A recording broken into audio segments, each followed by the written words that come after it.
we're actually seeing America versus Japan in an offline setting. And not just that, but we're also seeing the coast come together in an offline setting at a big major. And I am so lucky to have Raph at my side to be able to talk about this game. We made it so far this whole weekend.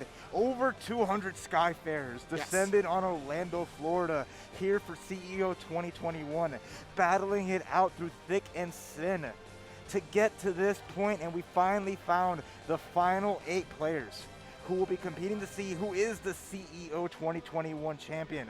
And we just have so many killers. In the winner side, Teiga, Ren, Diaphone, Gandido, and then in losers, Zombmu, Kilo, EdGoneBad, and Shuaboo. Yeah, no, I mean, you talked about how everybody's been battling for their lives throughout this whole thing. They still have to battle for their lives. This top 8 is even more difficult, right? Like, every one of the best players that could be at this event. And I mean, what did happen is there was a bit of an upset. Neokarsh put Zombmu into losers. Did not end up making it to the top 8 after doing so, but I mean, Neokarsh had that on lockdown. Looked like one of the only few people that really, really understood how to fight Cagliostro, right? Exactly, and bringing that to kind of shake things up initially is super important, because that top 24 that happened yesterday is just outstanding. Yes. Because again, you have the best players from all across the US, and this ain't online. This is the offline where everyone's going to be playing at another level. And you're going to be seeing that here, starting off with our first match with Teiga representing the Northeast New York City, going up against the sole representative of Japan. Yes. I believe in almost all of CEO, Ren. Tell us about Ren. Oh my goodness. All right, so Ren is obviously a prolific fighting game player. It's because you can tell they're in top 8 winner side, right? Okay. So that's just the easy stuff. But what's the stuff going on if you haven't really watched Granblue Fantasy Versus recently? Ren, I believe, I'm going to have to double check this, has made it to the finals of almost every single, both side game cups and Rage tournaments. And those are 2 of the biggest tournaments for Granblue Fantasy Versus in the whole of Japan. May not have won every single one, but has always made it to the top 8s, has always made it up there. Ren is ridiculous, maybe maybe the best Charlotta in the world. You know, again, this is one of the first time we're seeing all these regions come together. And we still haven't seen EU versus America or Japan. We still haven't seen Korea, you know. So I can't 100% call that, but god damn is he good. It's crazy. This is a person that the first full large-scale offline Granblue event, flying all the way here to make a statement. They love this game, and you can tell. But Teiga is always in there too, representing this game online, constantly entering all these online tournaments, always with just great results. With that Percival and Lancelot. Let's start top 8. We're beginning now. Teiga and Ren. Charlotta versus Percival. Here we go. What a way to start. Taking away 30 your life at round start on one single anti-air. Now Teiga plays 2 characters, plays both Lancelot and Percival. Decided that Percival is the pick here, and Teiga is very prolific with both characters, right? Is super, super good at both. Now that DP in the middle of the screen, that was an input error. Was probably trying to fireball, you know, trying to make sure that he was able to stop the Honda hands, if you're familiar with Street Fighter. Charlotta's basically got the same thing. She's a cross between Akuma, Honda, and Blanca, honestly. Yeah, a lot of fun little things, and it's such a tiny package. Always such a threat, because you never know when she's going to pop off. There's a big throw, taking the life lead. Ren with the cross-up, connects, but drops the combo. Teiga picks it up, gets the life lead back, gets some stocks. You see that gauge right under the health bar of Percival. Stocks up the flames to power up the special moves, but now on defense here. Oh no, oh my goodness, baited the throw up from Teiga, was able to get the universal overhead. That is one of the best starters for every character in the game. It is universal, everybody's got it like Third Strike, but it does way more on counter hit than in Third Strike, let me tell you. It is nuts, you get the full scale damage there. And that was the first universal overhead that we've seen come out, so that's already setting the pace. And there's a layer 1 thing. Yes. But it's super important because you see what opens up when it connects counter hit. Yeah, you might be, like, Ren might be able to start getting a bunch of throws out of nowhere because maybe Teiga's worried about, but the one thing that Teiga is not worried about is these jumps. Been anti-airing on point a lot so far. Again! 100%. Oh, missed the command grab just a hair too early. Super unfortunate, and Ren didn't react, so would have connected, but I mean, hey, now this is the time where Ren is super strong. We saw in the 10v10 that Ren was able to make a complete comeback. The jump U is a double overhead right there. So, big damage, and now you got to deal with the set play on the Demon Flip. Oh, the shimmy right there! That was so beautiful with the full punish into Skybound art. I love the feint on the safe jump and just like taking those 2 steps back. That patience of like, I don't know if you're going to uppercut, if you're going to commit to anything, but whatever it is, I will react and get that full-scale punish. Ren with the beautiful play and choosing different options each time. There's been the mix of the universal overhead. You saw it was taught once, but it paid off well. The one time they're using the jump U to go for the mix-up, it worked. The first time it comes out, then it works. And the first time we go for the walk back, it works. So choosing those options beautifully. Yeah, no, I mean, every single one of the starting options is now going to put another thing on the mental stack for Teiga when he gets put into block stun. So Ren is going to be sitting pretty when he actually gets him there, because now he can do so many things. He can represent so many other things. Great reaction on the jumping. Oh, and there's that pressure. Just finds a hit, but just content on getting the grab. Finds another giant hit off the EX flip. Yeah, the combo limit right there to be able to get the knockdown. Okay. Yeah, not plus. You get a straight punish when they're that high up, right? And Percival's a tall boy, so he actually blocks it a little bit earlier than other characters. So, I mean, it may even be easier for Percival to punish on average. I would assume Vasaraga probably is the easiest. Okay, but still Red, with all the screen space, with a huge life lead here, can just take their time, react to anything because they have the skybound art. So it's on Teiga. Go clash. What a confirm off the clash too. Ren completely ready. You know, may not have been a reaction. Maybe just was like, all right, I know what I should do here. Because during clash confirms, a lot of people try to keep clashing until they can get an invincible move out, right? Ren, that could have been one such case. Okay, nice. Wake up reversal. Teiga trying to find a little bit of steam here. This is 2 out of 3. So we are on the last legs for Teiga, who has to win 4 rounds straight if he wants to at least keep this, make it all the way through. And uppercut with the block. No, yeah. This is going to be huge. There's no skybound art, so it's not like it's huge damage to start. Yeah, at least gets another chance coming back. And I love that. Teiga was not deterred from using the Dragon Punch there to be able to get away. Can't punish the EX, but you do get your turn back. Okay. Well, start. I like that jump to bait out a reaction, but Teiga's still defending. Has to be careful here. Any hit from Ren can finish this round and put Ren into the winner's finals. How does Teiga has to find his way out of the corner? Oh, there's the 2-8. That's so much damage too. Gonna go for the 5-8. Trying to get the plus frames, but beautiful reaction from Ren to stop it. It's only +2, but you do not want to let Percival be +2 in your face. And now we're sitting here. It's scary. Teiga can't really commit to any kind of fireballs. Anything. Punish on the anti-air whiff, but no death here. But now this is all Ren.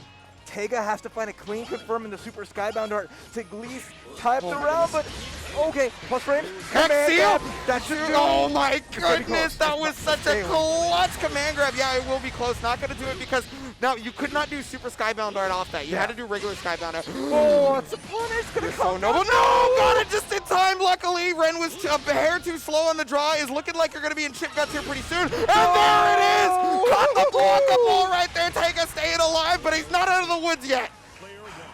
With pixels to spare, Teiga keeping the hopes alive, trying to tie up this set. Ren with some great reactions, but they weren't enough. Teiga's spacing so perfect here. But now, Ren going on offense, trying to push Teiga into the corner. Oh, but yeah, Lord Strike directly after the far M. And yeah, the Ren trying to punish the Traumarai charge, but didn't actually get it. You know, Traumarai, it goes so quickly, but beautiful mash out on that. You know, Teiga has been very pensive and patient. Hasn't really been doing any Abare, like not pressing buttons on offense, or on defense. But now, plus the anti-airs, Teiga is going for it. Skybound Dart's gonna tie up the set here. Teiga with the perfect Abare. Yeah, right. Yeah, let's go. Yeah. That offline energy. We've missed it. You can't get those crowd cheers online. We're seeing the folks in the crowd just ready and raring to see Teiga take this and make it there.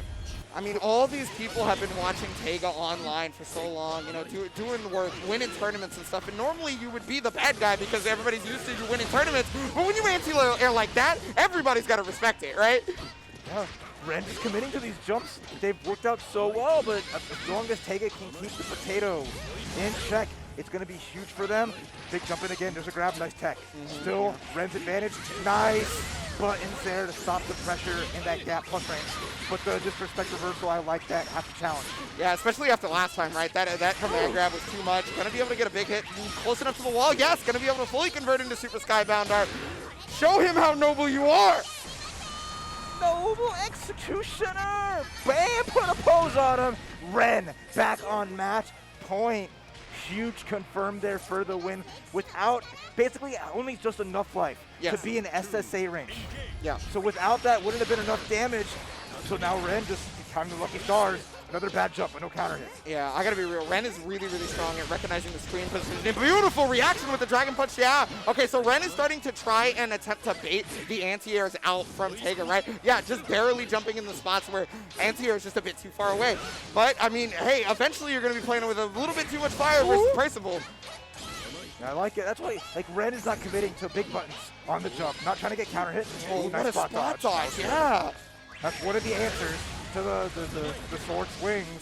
Big jump again. Wow, nice no anti-air for once. Yeah, that's...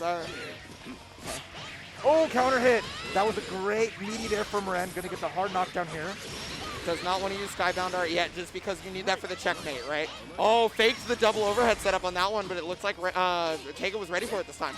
Oh, goodness! Oh, and then it confirmed! That's... Oh, it's not going to connect! And that's not going to connect either, unfortunately for Teiga. Picked the wrong option on confirm, and Ren capitalizing perfectly. Oh my goodness. Ren's been fighting for his life out here, and you could see it on his face. He's like, oh God, I lost that game. I know I did. No, 100%. Like, it was such a beautiful, the second time we've seen it, the hit after the clash. But just if he went for the Skybound Art, not the Super Skybound Art, that would have been it. But Super Skybound Art, just if you're not close enough for the pillar to come down and get that hit. So Teiga was so, I think it was just that little scramble at the end because you're like, this is a chance. But then whatever flub that happened, unfortunate, with the missed punish, and it's so weird. But that's the tension of these like events. That's the tension of a set like that could have gone either way. That everyone, as clean as they can play, mistakes happen. Yeah, absolutely. I mean, we saw it from the both of them, right? Like where Teiga was like incredibly on point with the anti-air, you eventually ran into that situation where it was just so tense. Yeah. We're like, okay, if I just get this one punish on the SSBA, I'm going to be able to win the game. I'll have another chance at life in game 3, right? And the problem is that goes through your mind and your hands are starting to jitter. And yeah, I mean, the offline events are something else. They're a different breed for sure. Yeah, 100%. It's so, but, you know, Teiga still got that loser's bracket ride Absolutely. to make it through. So, you know, shake it off, keep it going.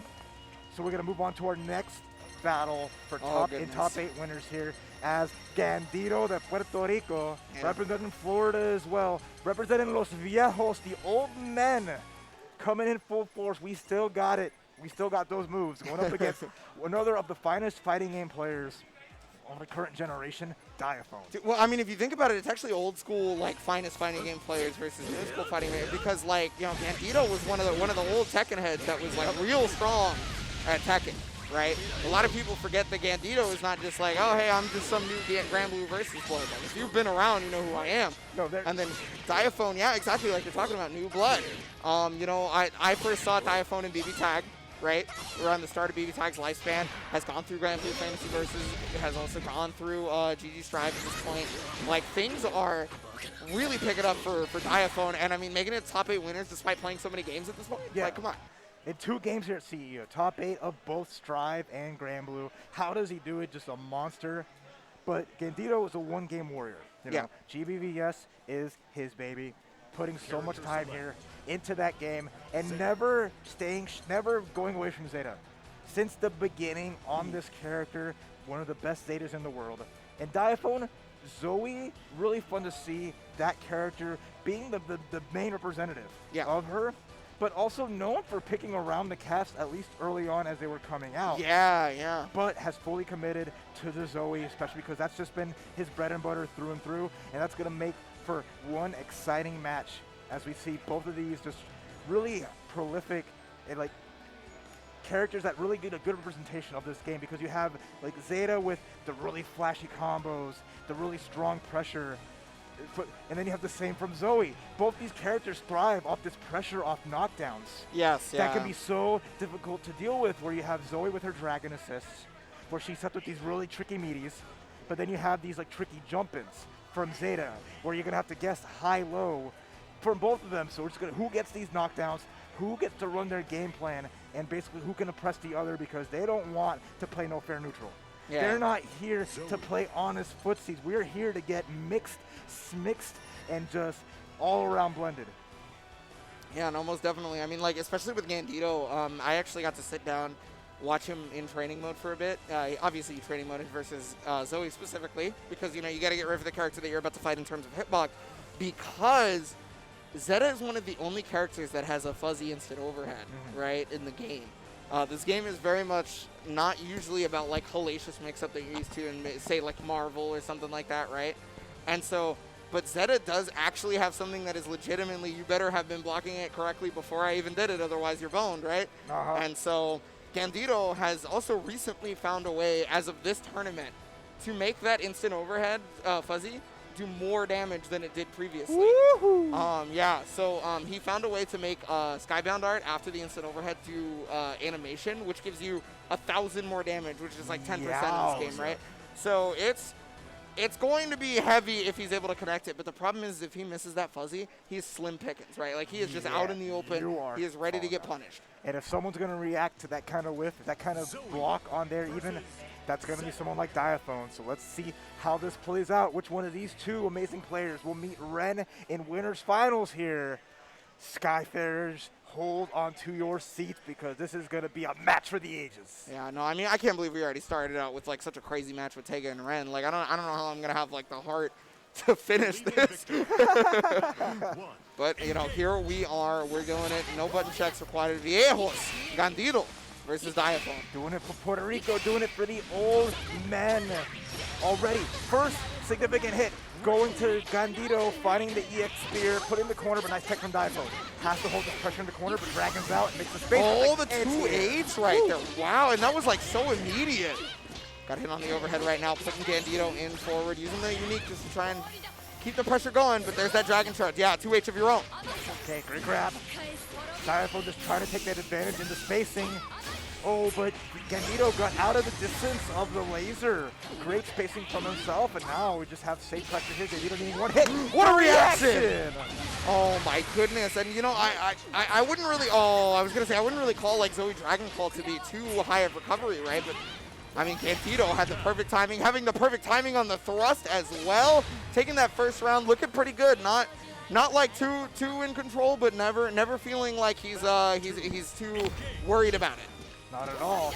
The old man reactions looking perfect right now for Gandido. Hey, when you're looking for one thing specifically, but that 2H unfortunately taking a while to start up on that one. You go for the mix-up. It's time. Okay. Tried to go for the shimmy on that one, but Diaphone recognizing, immediately mashing out. Got the hit. That was going to be plus frames anyway, so either way, Diaphone was good on it. But nice. Yeah, makes it so that you cannot charge the dragon.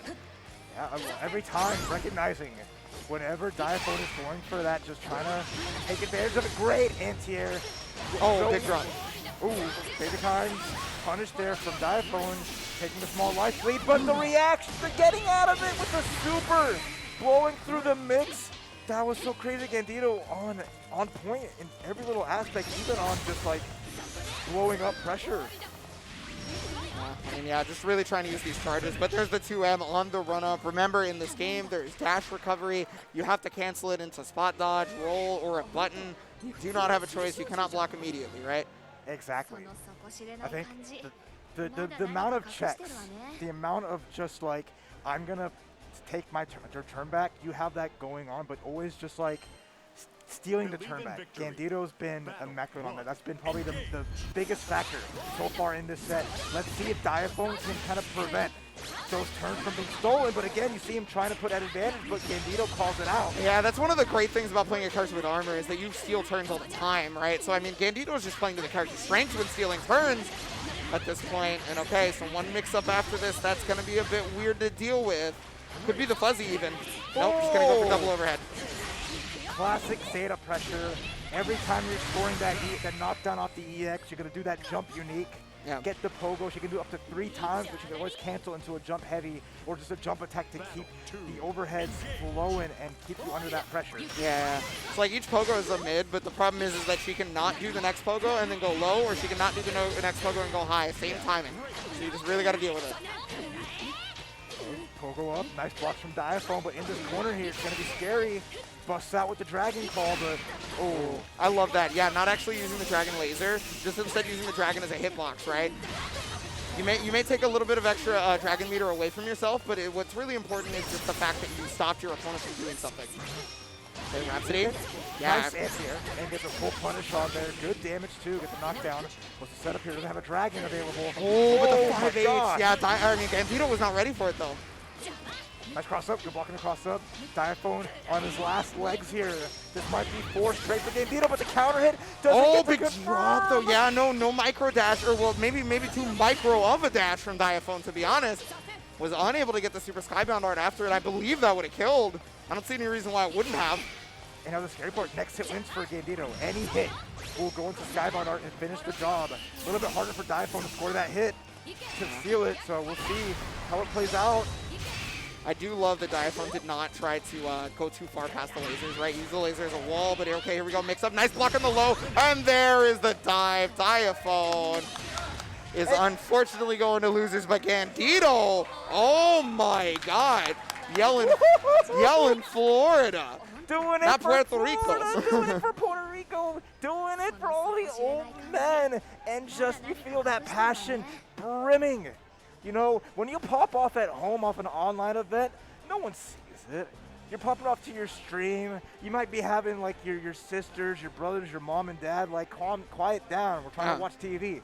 But no, here everyone's embracing that, and that's the part of offline that I miss so much. Seeing people embrace the crowd and just like the feeling of making it big on the stage here. Great stuff to Gandido, who meets Ren in winners finals. Yeah, so I mean, this is one of the matches we were looking for. A lot of people, their fantasy brackets were looking at Zombie, Ren, and Gandido, right? A lot of people were looking at these three. We see Ren and Gandido up in that winners finals. This is the first time we're going to see one of America's best, maybe America's best, versus, you know, one of Japan's best, right? Like but we have some time before that, right? We gotta chill because we have to go a bit through losers at this point, right? Winners finals is not yet. I don't think my heart's ready for it in the first place. Zombie is designating me his coach, despite the fact that I'm on commentary right now again. I guess I gotta give him like hugs from over here. Zombie, Zombie. He's not gonna hear you. Jeff. All right, never mind. Let's try. You try. Yeah, I gotta give him hugs from like this far. So yeah, yesterday he designated me as the coach, and he didn't actually want any coaching. Like I would go up to him, and I'd be like getting ready to give him advice, and then he's just like, a hug? Can I have a hug? It's basically just support. You're just being there for support. You're just like a pat in the back to hype them up, get him going. And their opponent though, Kilo, they have fought so many times before. Kilo known to be it's basically the X factor here. It's like the wild card you're gonna find in this bracket. Just because like when they go off, it is a steamroll. But Zombmu is very good at just kind of holding that down, really good at controlling the pace of the match. And that's one thing you don't want to get with that you want with Kilo, is really stopping them from really turning on, because it's so hard to deal with when he's on fire. So I feel like it's going to be really good in that sense. And we're excited for how this match will play out between Gran versus Cagliostro. Yeah, so I'm actually expecting Belial. I think this is a button check. I could be wrong. I'm expecting Belial from Kilo in this matchup in particular. But, okay, so it's definite button check. Yeah. Good on them for DCing pads. But yeah, so I got to talk about this. So Zombie was considered to be the favorite for America for this tournament because of his previous tournament results as of recent, right? Yep. Zombie has very specifically won the only 2 offline events recently at a major, right? But neither of those majors were as big as this. Yeah. Neither of those majors had the level of play being personified right now, and you can tell because Zombie's in losing bracket, right? On the other side, though, running into Kilo, whom you've probably seen in the results for a lot of Granblue Fantasy versus tournaments, is getting W's or always making top 8, right? And a lot of time losing to Zombie. A lot of those matches between the two, so it's great to see now we're offline. The training weights are off, and we're going to see how this plays out in a different setting. So like you said, there's the Belial not wanting to take out the Gran here. And I like that pick. It's a hard really matchup. Yeah. I feel like Belial is Kilo's pick for when he runs into very specific matchups. Yeah. Right. Cagliostro is one of them. So I don't blame him. You know, if you haven't watched Granblue Fantasy Versus in a while, you're trying to like you're probably wondering like, wait, I thought Gran was OD. What happened? He still does the same amount of damage, but his neutral game is struggling. Yeah. He's been changed. You know, Belial, he's a very similar character to Gran. When he first came out, we used to call him like a super Shoto because he was just a Shoto character, but everything was like dialed up to 11, right? Like. What if Ryu can like throw a Hadouken and then tell the Hadouken to stop? Yeah, not just tell the Hadouken to stop, but also have the Hadouken create a bigger hitbox after it stops, right? Like and one that persists. Yeah. What if Ryu was the character that had the anti-fireball moves and just everything here? So we'll see how it goes here as Kilo coming through versus Zombie. It's gonna be fun in this set, and now we're just gonna play the spacing at the start. And the first knockdown though comes to Zombie. Now he gets to set the trap. Yeah, so those spikes are really, really strong as an anti-zoning tool, right? And Belial has the best fireball in the game, bar none. There's no exceptions, right? And so because of that, it's really hard for a lot of characters to deal with it. But Cagliostro has one of the best tools for it, which is that spike. Now, what Kilo does versus these webs that are on the ground is a very important thing to note because that is either going to give Zombie information that he can just kind of do stuff with impunity, but what a reaction with the Skybound Art and the Fireball! That's been something that Zombie's been super clean at. He's always calling out people who are trying to just outzone him. So now gets a hit, gets a combo, but it's still pressure. Okay. Kilo now going in, but nice challenge there from Zombie. Beautifully done. Yeah, I want to say that was probably a fuzzy match from Zombie. You know, he's a big proponent of that stuff. And I mean, if you don't have enough room to walk forward, like, I mean, if you do have enough room to walk forward, there's very little reason not to do it. Yep. Zombie's always strongest trait. It's going to be that defense. Very hard to open up in a lot of senses. Kilo getting some good throws, getting some good pressure here, but Zombie is patient, if anything. Yeah, I think Kilo is actually showing the checks that Zombie has a lot of trouble with. So like while Zombie's defense is incredibly strong, and a lot of times Kilo specifically is using sweep on situations where Zombie might walk back. Because Zombie loves to walk back because he's stand blocking, right? And you just kind of mix up those throws. You haven't gone for universal overhead yet, right? So with all these throws happening, universal overhead is now on the table. Yeah. He's doing very, very delayed 2Ms. I feel like Kilo really went in with a game plan on the guard strings here. Yeah, I mean, you can't ask for a better 2M. Oh yeah, Coming as character even, so it's like plus on block. It's such a good low, and you're moving in. Nice teleport out of the corner, gets the grab into the trap. It's going to get that nice knockdown. And now we're just going to see this pressure from Zombie cast out a lot of damage, keeping Kilo in the corner. That was a really good crossover to be able to get past all the anti-air. Unfortunately, did not get the hit of Asago. So, but still, like you said earlier, it's still pressure. You still put Zombie in the corner. This is great for Kilo. Gotta look at the teleport. Oh, Zooey. Yeah, like that. Jumps in. Nice. I love this thing to dodge as well. When doing pressure, you're going to cash out. Too far, though. Too far. Oh, no. That's huge damage. Great punish from Zombie. I mean, if you don't survive, it'll be a pixel, right? Yeah. I was pretty sure. I mean, if you do survive, it'll be a pixel. Sorry, but you're not going to survive is what I meant to say. So that's got to hurt. It was such a beautiful punish on the air teleport. And it's just big potential for Kilo, but just that whiffing like that and giving Zombie all the time in the world to get such a huge punish, you know, making his own trophy, you know, with Cagliostro, putting up all the gold, and now here comes Zombie running that momentum. Yeah, I gotta imagine he probably want a micro dash before that 5H, before the Skybound, right? But I guess, you know, maybe I'm wrong, I don't know. Regardless, not gonna matter. Kilo, gotta brush it off, gotta put that pressure. He's been so good with these throws. These throws are just in such a weird timing that Zombie is not reacting to them whatsoever. Oh, spikes, immediate run-up teleport. I like to saw the window. Oh, finally not pressing. Gonna take this chance to get out. Still with the advantage here. The Zombie just needs one clean hit. Can probably finish this and put in the space. But now it's on Kilo to finally navigate this. Yeah, and that's why you see Kilo kind of just taking a walk, right? You're not running. You're slowing it down. You're waiting. If you do run, you're not trying to run for too long because of that right there, the spike. Yeah. Now, the spike is off the table, but the problem is you're running in front of a web, plus Cagliostro being able to do whatever she wants. And that's what I mean by that's a determining factor of how you fight Cagliostro. What you do there determines whether or not you can stop her. Because if you can't deal with those webs, if you can't deal with the rocks, you're going to explode. So right there coming into it. Oh, got around the throw this time with the teleport. Gonna lose the corner, but I mean, you got your damage, right? Yeah, that's huge. Setting a tone there. It's a hard call out, so it's gonna make Kilo kind of maybe have to just not so rely on these grabs, but nice answer. Yeah. Because it looks like Zombie trying to go for that same air teleport. Good call out, good adjustment, and good damage. Yeah, exactly. No, you're 100% correct. Like the fact that that close M came up was an exact call out on exactly what you're talking about, right? Was trying to get away from the throw. And again, Zombie probably looking for the fuzzy match on that one, getting at the throw, so has not gone for throw after teleport yet. So now that's on the table again. Nice punish, saw. Knew he was gonna get rid of the trap.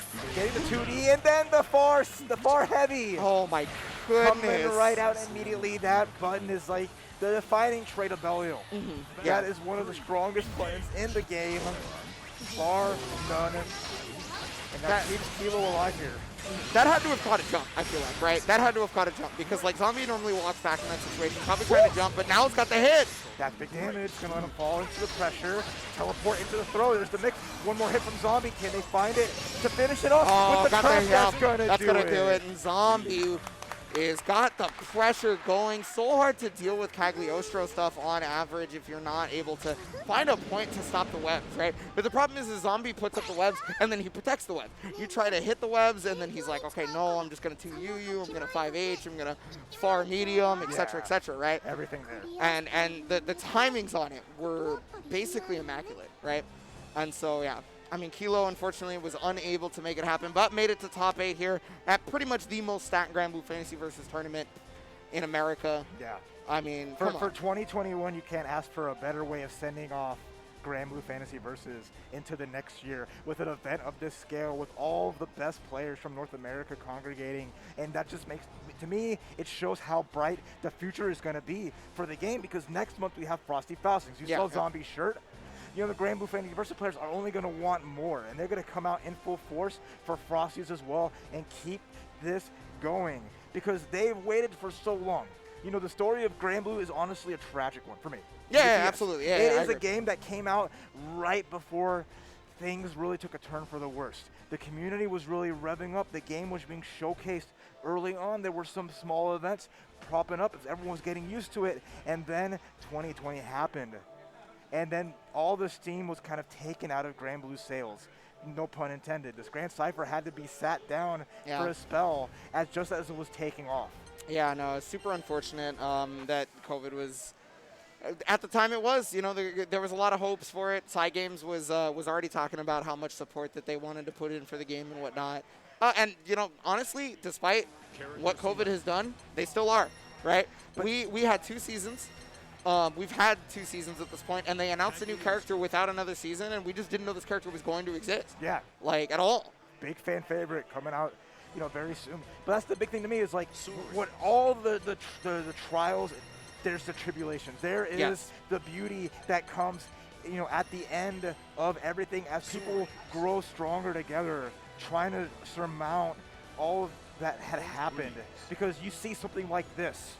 Basically over a year in the making, as the community has grown, as the game's evolved, as people have been preaching high about how beautiful a game Granblue Fantasy Versus is. So through whatever happens, all that's in the past because we are here now. Yes, absolutely. And I mean, you're talking about the trials, having the tribulations on the side of it, you know, and I mean, most of the people that made top 48 were people that were in the PC Discord for the game, right? Most of the people that were in the top 48 have been doing nothing but grinding because all these players have been grinding this entire time. Yeah. You know, there's not been a moment where they've delayed. There's not been a moment where they've given up. They've just been playing and they love the game. And we have a lot of amazing online events to thank for. Absolutely. Folks like the Waifu Dome and BG Callisto. Yes.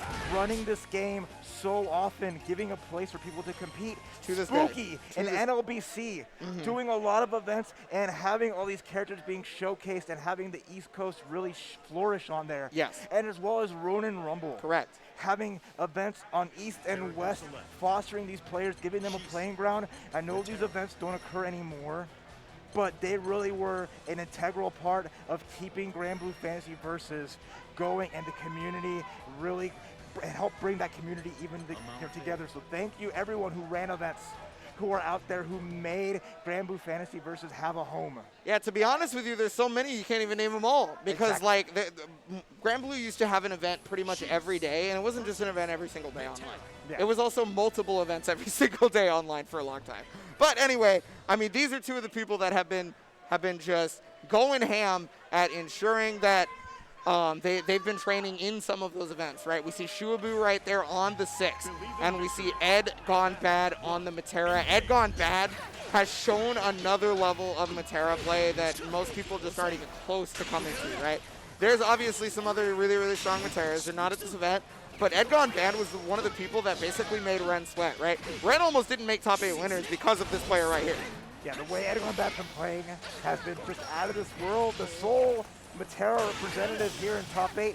And again, we didn't touch on this, but the character variety has been nothing short of amazing. We've only seen unique characters the entire way through. Yes. And we're keeping that going with the latest DLC characters, Shuaboo, and then even Metera, who started out as launch characters. Yes. The army might not be as big and as strong as it was, but EdGoneBad's taking them all on his shoulders and doing it for the Meteras. Yeah, and I mean, Shuaboo is normally, Soares right before this, right? But there's no reason to play 6. There's no reason to play Soares over 6 in this matchup, right? So, but okay, beautiful cross up on this one. You got to remember, this game does have a guard button, right? Yeah. So, but despite the fact of that, there's mental stack issues and whatnot, right? Your opponent has made you think that you can't use the guard button because you don't want to press the guard button and then miss an anti-air because you need to let go of the guard button and then try it, right? That kind of stuff. All right, this is 6's best place here. Having full advantage. Oh, but the 5-8, that's gonna kill! Gonna be it. Oh, what a frame trap right there from Shuaboo, and regardless of what the situation, no fear, continued on. Beautiful, and this is where the character thrives. The pressure from 6 is just insane. Yes. With great specials, flexibility there, just having these little recas that he has different options on, and can really just keep on that pressure. So we're gonna make sure EdGoneBad just wants to control the pacing. Doesn't want to let Shuaboo even get close to start running that, because that's basically any Metera. Metera just wants to have the situation with all the screen space behind him. We'll try to go for the counter on that one, but EdGoneBad had picked an option that was much, much later with the TK Air Fireball. Gonna finish it off on that one. Huge damage. One apiece, and it's close. That's it. That's it. Because what helps so much is basically round start. It puts Metera at the range that she wants to be at to at least try to prevent 6 from starting this, because it's going to be so hard. She has no reversal. She has to commit to a button press to even challenge it. Oh, what a decision right there. Recognize the butterflies were behind him and they could cancel into the fireball, right? And then was like, no, I'm not going to deal with that. EdGoneBad took the exact option that Shuaboo was looking for, and now look at the situation. Gandido activated. Overhead, one gets blocked, but that's not the only mix-up available, and that should... Oh no, big drop! Hold on. Still plus frames. 4 plus frames there, but good tech there. EdGoneBad has to watch that. out. And then it's gonna Wait, but it was only a 2L. It was only a 2L. Yep. No punish though! Did the Rekka, did the slash, didn't go through. Yeah, just try to get for a 5H, but the thing is 6, for all of his strengths in terms of mix-up, his buttons are stumpy as hell. 2M is his farthest reaching button, I believe. Yeah. So. And now EdGoneBad putting up the wall. Finds a counter and anti-air. What's the mix? I hate saying that, but it was a good block from Shuaboo no matter what. Tries to get in with the EX dive. Nice patience here from EdGoneBad. With Pixels, Chip can finish it off. Has to be careful. Oh my goodness, EdGoneBad is just not afraid right now. Has been using just a little bit of health. Is still spacing well enough just outside of any sort of chip things. But the second he gets a knockdown, he's made sure to go in. He's made sure to try to make something happen. Now he needs to try and fight back to stop the Rekkas for the chip.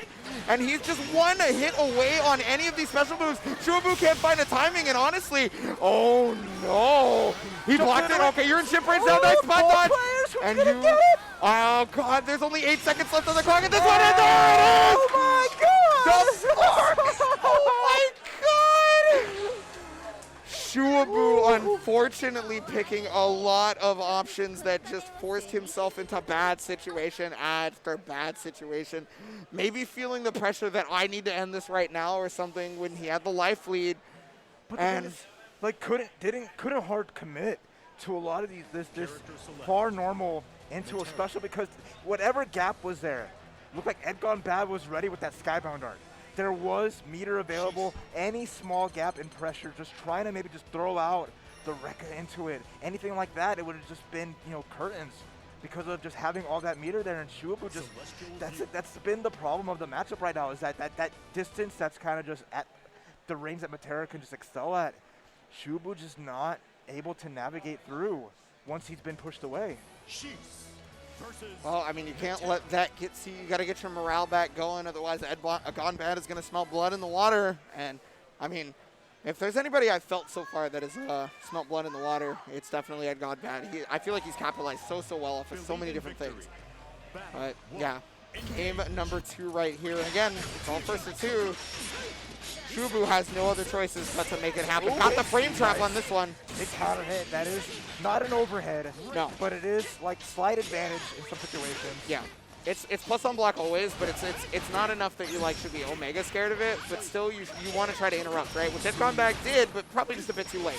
Okay, I like that. Stopping the Rekka pressure, but even better from EdGoneBad to jump out. And now has this room here. Gets a grab. And now the game starts. Okay, off the wall. That is the anti-fireball move that Six has. Yes. EX wall dive, which he can cancel. Will go through any fireball. Oh, barely got the cross-up right there. Yeah, you can see, again, the mental stack. You don't want to use the guard button always because you're worried about, like, trying to react to stuff. And then, unfortunately, this is what happens due to it.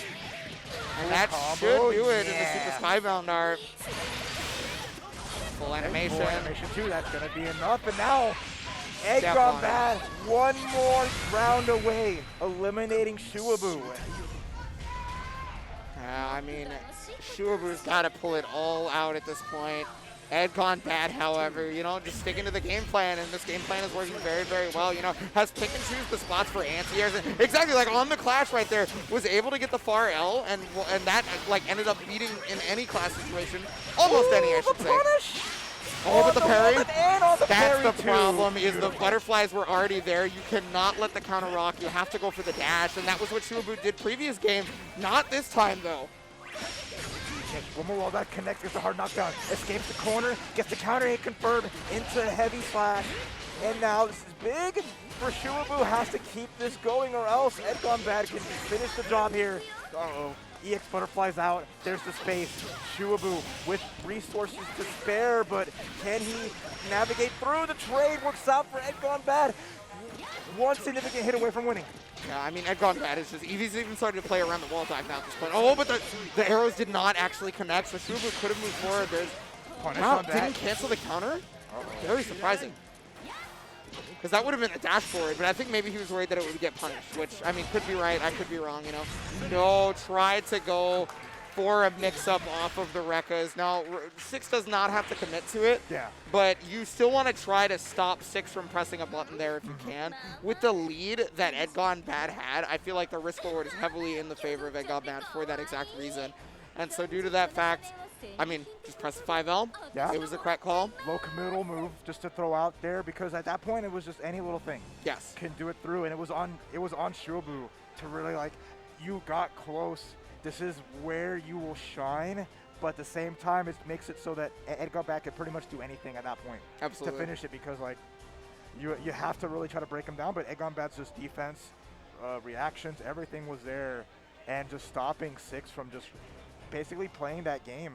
So really clean from EdGoneBad, who's been playing amazing all weekend.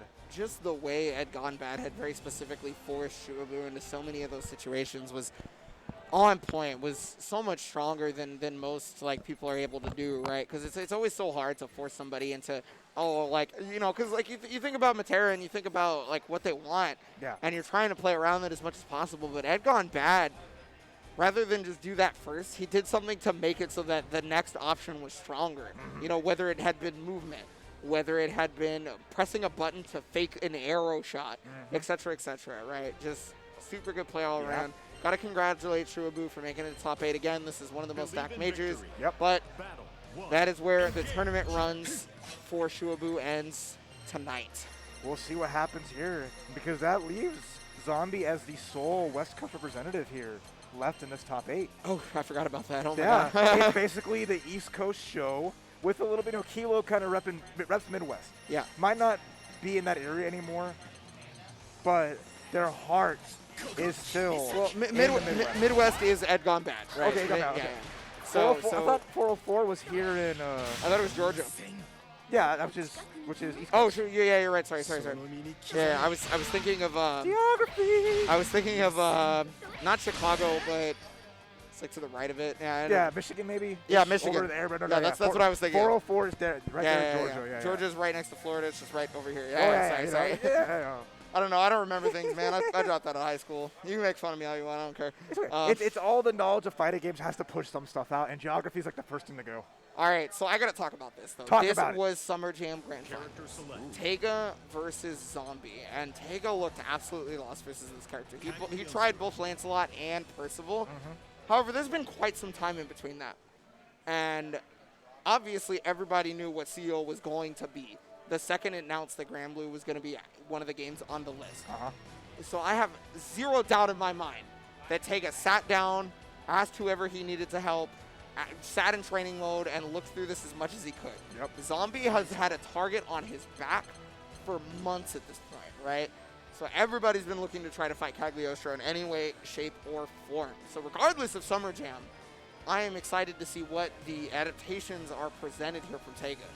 Yeah, because I remember Zombie was just like, I am happy to be the person everyone needs to beat. I want people to figure it out and beat me as long as it's after CEO. You can get my number, you can take me to town, but do it after the first biggest event, and then, man, I won't feel as bad. That way I can OS anytime I lose that I won the biggest major, right?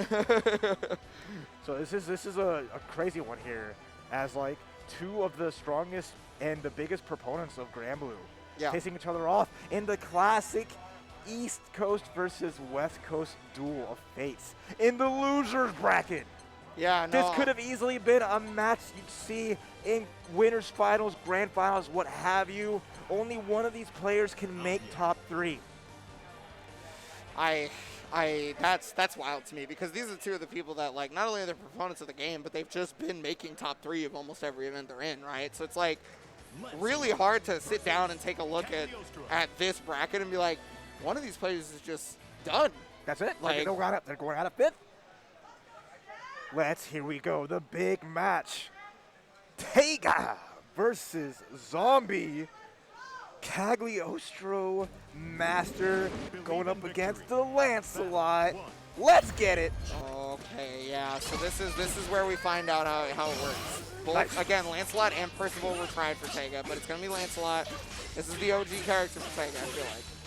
So the start of the round was just Teiga walking forward, being patient, waiting to see any kind of button press, having a great slide, because this is another character, Lancelot, who just thrives up close there, having these safe records can put the pressure, having the turbulence mix-ups, really good meetings, nice combo confirm.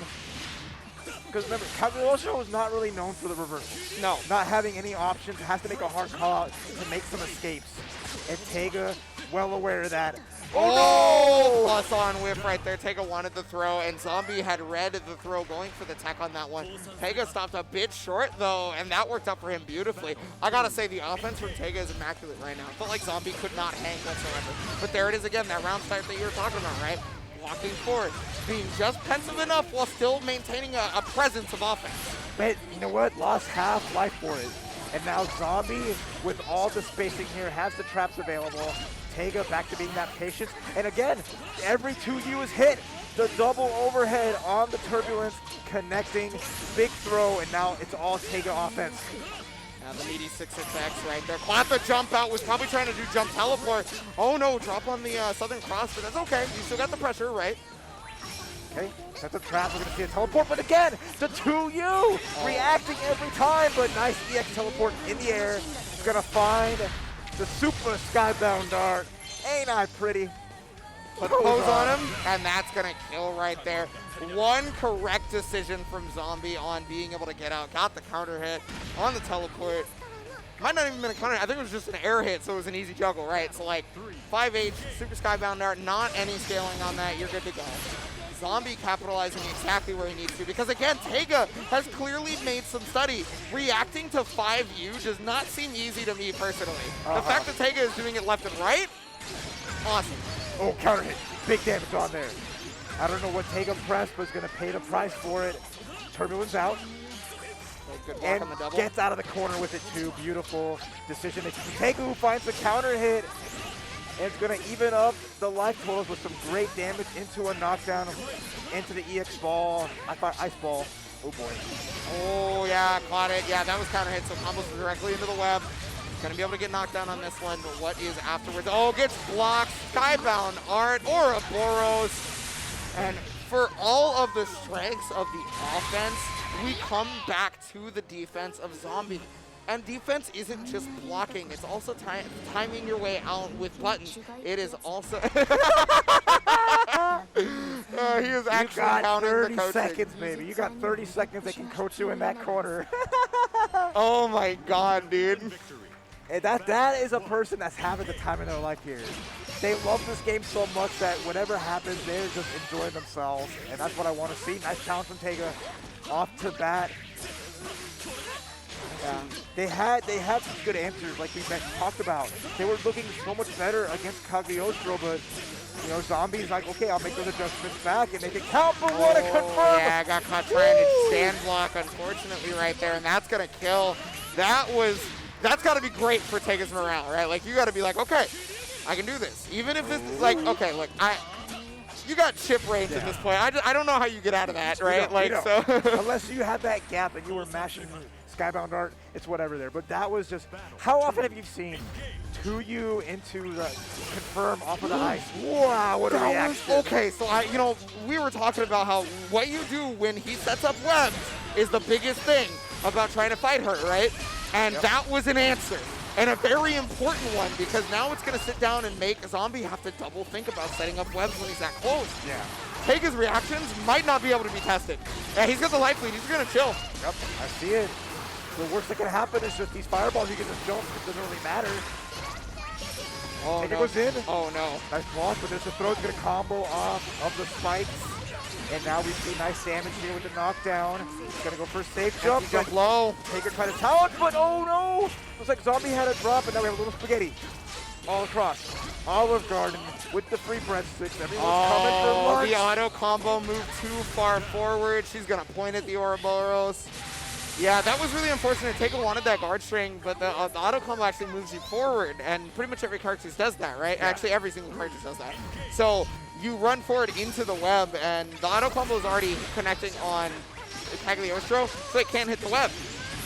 Counter hit. No damage off there, but now we're seeing Teiga start to run and paying the price. He was so patient early on, but now the aggression might be costing him, getting hit by little things here and there, and that's going to finish it.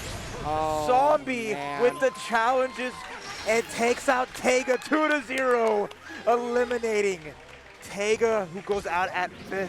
Good stuff to Zombie. Cagliostro doing big, and Diaphone doing push-ups. Why though? It's just out of nowhere. All of a sudden, I just like directly in front of us. Yeah, directly in front of us. Diaphone just hit the floor. Oh, he's getting ready. He's blood pumping. He's jumping around. All right, but no, I gotta be real with you. Okay. We gotta talk about Teiga. Hit me with that real talk. Teiga, honestly, that was so good. Like you saw the reactions on every 5U with the 2U, right? The sweep versus the Rock versus Dwayne Johnson. We saw the 6-6L versus the only time Zombie did webs directly in front of him in a non-block string. Teiga smacked that up right out of the air. He said no. The first time it happened, not the second time, the first, right? The only time.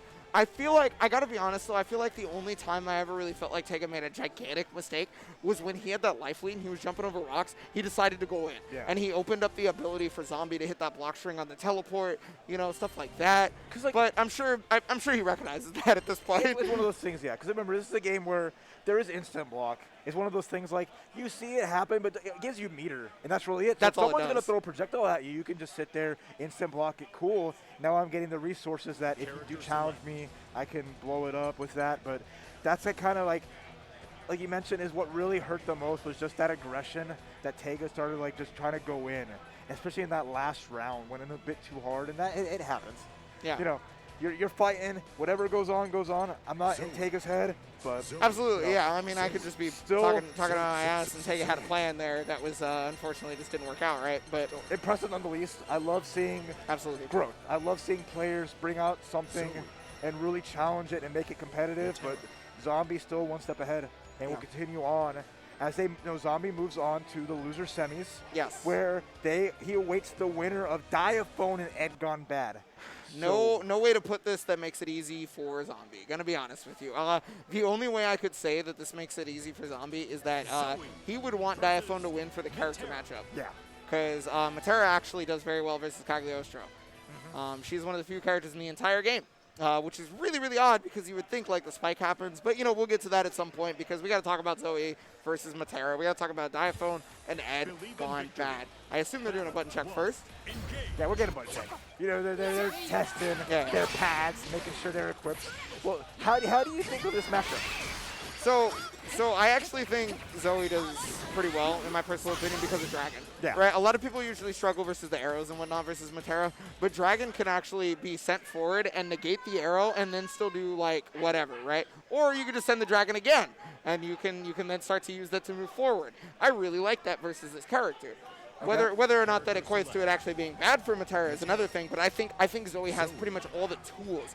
Because remember, we talked about earlier, Zooey is one of the set play characters in this game. Yeah. Incredibly strong lockdown when she knocks you down. Metera, her defensive options are system mechanics. She does not have a unique defensive option whatsoever, right? She has to use system mechanics. She has to use meter. She has to decide when to press 5L or 2L, right? Those are her options. So we'll see how well they're going. I mean, if anything, EdGoneBad's just been playing so insane. I think if they keep up that this state of mind that they're in, and just go through, they'll catch those options extremely well and make it count. And we'll see them choose those right options. But Diaphone is gonna be that person that if there's anyone, the last person you want to run into besides Zombie is Diaphone because they just have this X factor about them. Yes. Have just like an overall, just extremely not just that foundation that's already there, but just they can turn that up too. I mean, we saw the push-ups. We saw them psych. We saw Diaphone psych himself up. Diaphone was getting ready, bro. The blood is pumping. He was doing push-ups. He was doing jumps. He is ready to go, and I'm ready to see it. Metera, Zooey, Diaphone, EdGoneBad. Okay, there's the laser beam right there. And yeah, you can already see how uncomfortable EdGoneBad was to be just tossing out those fireballs, right? Because the dragon was already out. It was a little weird. And Diaphone capitalizing it, already pushing forward, got that couple of hits. You've already done half-life. Even if Metera finds her way out of this, you've done a great job of it. Yep. But this is huge because now EdGoneBad, there's barely any dragon meter. Diaphone was able to charge a little bit from that full screen distance to at least have that there. That's going to be where EdGoneBad really needs to start their offense, is when that dragon has to be recharged. There we go. Here we go. Big hit and knockdown was the setup with the damage as the butterflies out. And to see how good Diaphone's defense is, it's been outstanding so far. Yeah, even on the empty jump low, faked out on the jump, and that's going to be a kill. It started out so good for Diaphone, being able to put EdGoneBad in the corner almost immediately. Got about half the life bar, but the second Metera got out, EdGoneBad has that X factor that you're talking about. No matter what, finds a way to make a terrible situation into a good one. Yeah. Because again, there's only so much dragon meter. Metera's not running out of arrows anytime soon. No. That quiver is full to the brim. Oh, universal overhead counter hit. Big damage coming through, and now Diaphone with dragon meter to spare, pressure to spare, going in hard. Just trying to keep the pressure nice and safe. He remembers that 2M from earlier, right? So he's trying to get the counter hit on the whip punish if at all possible. That was almost good timing right there from EdGoneBad, but a beautiful conversion from Diaphone. Woo! Shine that holy light down upon her. Diaphone taking that round, tying it up. Zooey coming through, and now we're seeing these beautiful straight transitions, the gorgeousness of this game. The lens flare, can we turn that down? Already catching one jump right there, trying to get the plus frames. Ooh, on the other side right there. Not the cross-up that hit, but the cross-up overhead that connected. Big damage off the Skybound art. EdGoneBad starting out super strong with this. Going to be able to get the throw. And Diaphone is going to have to start defending perfectly at this point. There's no other choices. Wanted the in-air, but timed it poorly, unfortunately. And now Diaphone is in. Oh, beautiful, perfect tech, not even the sit-down tech, so that puts EdGoneBad at a good position. Goes for the EX arrows, and nice! Button presses the challenge there from EdGoneBad. Defensive reads on point! taking that first game. I mean, you could hear the universal overhead come out from Diaphone, but EdGoneBad was already pressing that 5L, already trying to get out of the situation, had already made that guess. EdGoneBad, I just feel like hardly anybody was ready for this player. Not exactly. EdGoneBad is just Ed in your head. Yeah. Because it's always come down to the same thing where it's like, I have to hit Metera. I finally got in. It's time to party. But people's pressure hasn't been airtight. And Ed's like, I can take a hit. I can lose a round. That's fine. I can take some damage. I'm going to press 5L. And because I know you're trying to go in and trying to catch me off guard, it's going to hit you because, again, it's on you. Just like we saw with Shuaboo. It's up to you to get this hit, and all I got to do is stop you once. It doesn't matter. Yeah, well, I mean, EdGoneBad actually showed stopping it once that time. So we talked about earlier how the dragons can interact with the arrows, right? EdGoneBad, every time he's seen the dragon as an attempt to stop Metera's arrows, has used EX arrows in response because the dragon is only one hit. EX arrows is 3. So it goes right through it, and now going to be able to catch Diaphone trying to move forward, looking to put him in a block stun, but yeah, using the farm medium, but the EX just a bit far away. Okay. Pressure time. Butterfly's up. Pressure's there. Nice block on the overhead, but it's the fadeaway as Metera gets away with the EX electricity. Gonna be a beautiful little call out. Get the knockdown. Now we have Dragon Gauge. We have pressure. But we have defense from EdGoneBad. Oh, gets caught out. Trying to up back. This is spooky because we have potential damage on deck. Not going to throw out the Skybound Art yet from Diaphone, but the throw not going to be enough. One more hit can do it, but watch out because EdGoneBad has everything they need to bring it back. No. Probably nice got caught jumping. Beautiful spacing there. Just stayed out of range of pretty much anything, kept the pressure going. Diaphone looked like he had basically an infinite guard string. It wasn't, but it felt like it for sure. Oh, what timing right there. I got to assume that's reaction. It was counterintuitive. It feels like EdGoneBad pressed something. I think that was genuinely the recovery of the fireball. Okay. I could be wrong. If it's countered all the way through, then that's impressive. Oh, there it goes. Okay, EdGoneBad has identified a point to be able to press buttons is if you think that lightning is coming, you can actually stop her. Oh, like the spacing again. Gonna convert into Skybound Art. Great damage here. Thunder Edge bringing the light on us all. Thunder and EX, I like that. Just keep that pressure going. And one more hit here. Diaphone just trying to find anything. And what a reaction. Yeah, so it was counter hit all the way through. So okay. Yeah. So yeah, I mean, good lord, he showed that reaction twice. Yeah. In 2 very important moments. That wasn't even the EX version of it. That was just regular one immediately, like micro dash. Nice arrow you got there and just diving right in. See, I thought it was the EX version actually, so I guess I was wrong. But the wake up 5Ls. Yeah. Abar is on point. Ready to challenge, just like Ed is.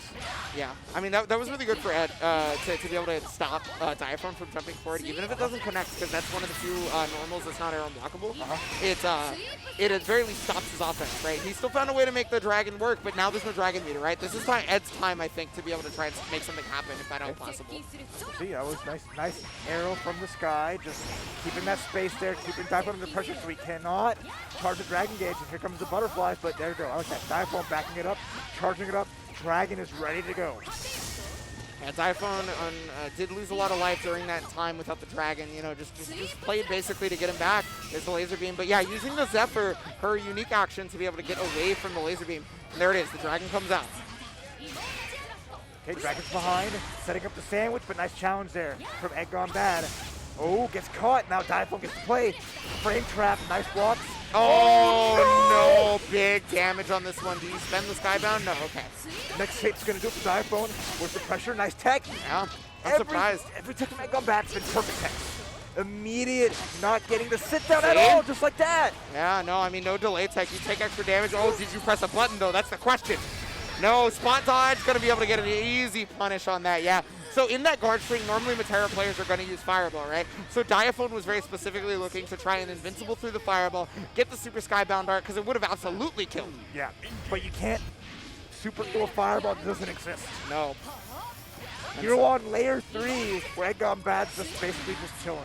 You know?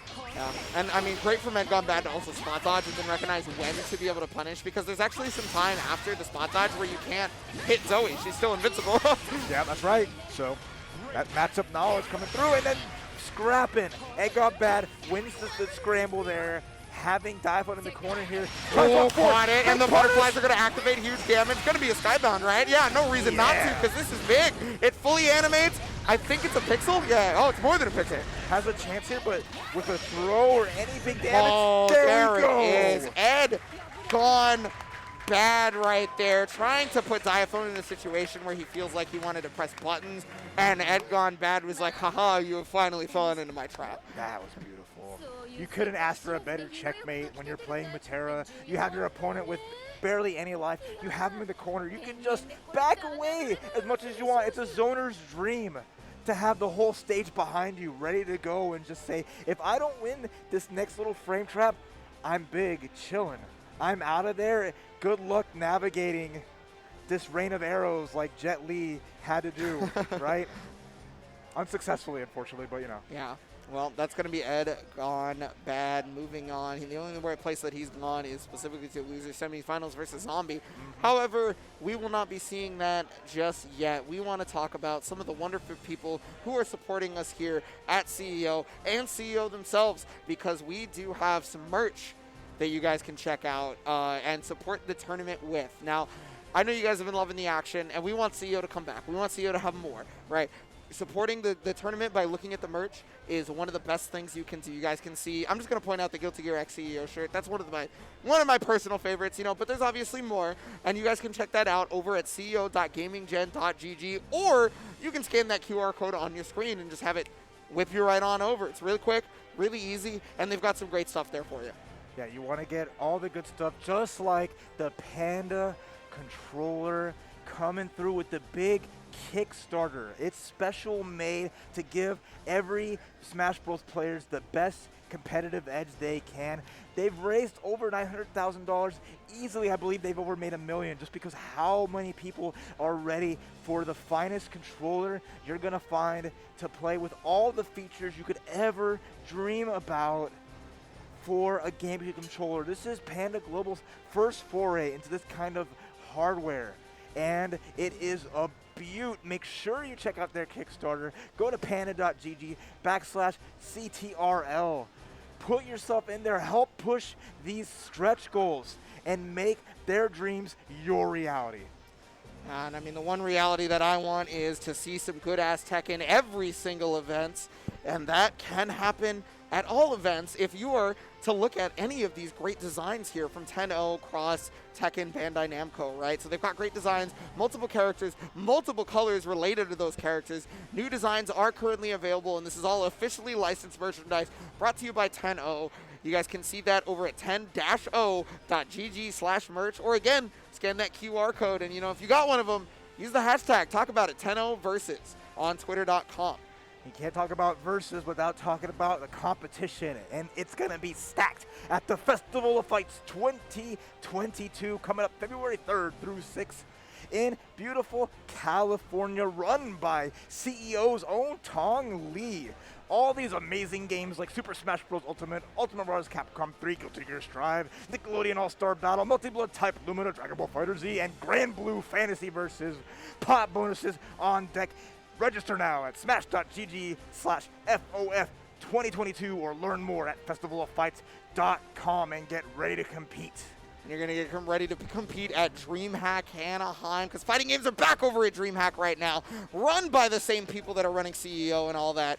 Over $1,500 in prize pools for fighting games. You're looking at Guilty Gear Strive, Super Smash Bros. Ultimate, Melty Blood, Super Smash Bros. Melee. That's going to be taking place February 11th through the 13th. If you're looking at Festival of Lights, you might just stay in California and go to DreamHack as well, right? It's around the same time. But if you just want to learn more information, or you want to sign up right this moment, you can do so on smash.gg/dhana. We want to support the FGC this way. That's right. And support your local communities as well. We have the big tournaments happening, you know, like at DreamHack, but you also have them at localhost. Every Wednesday, you'll find the Fighting Game Wednesdays, multiple locations across the United States. Austin, Bakersfield, Denver, Fullerton, North Brunswick, Oceanside, Philadelphia, St. Louis.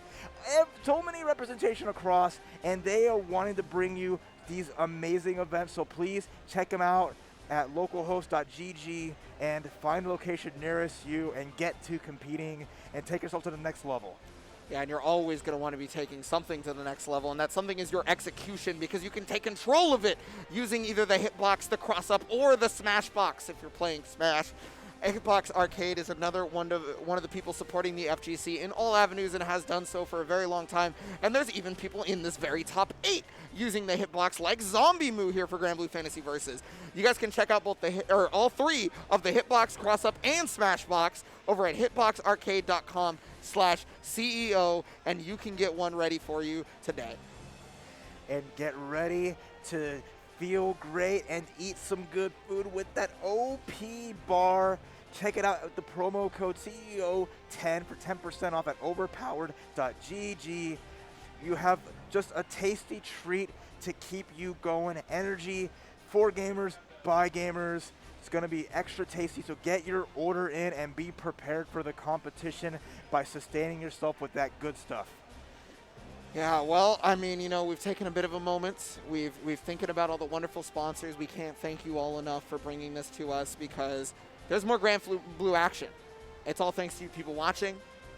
It's all thanks to the people here at the tournament running it so smoothly. It's all thanks to the production. And we are going to be getting into winners finals of Granblue Fantasy Versus. We are going to be getting into America versus Japan, or Puerto Rico versus Japan, if you will. Puerto Rico versus Japan. I would have never thought I'd be speaking those words together in such a in 2021, but here we are.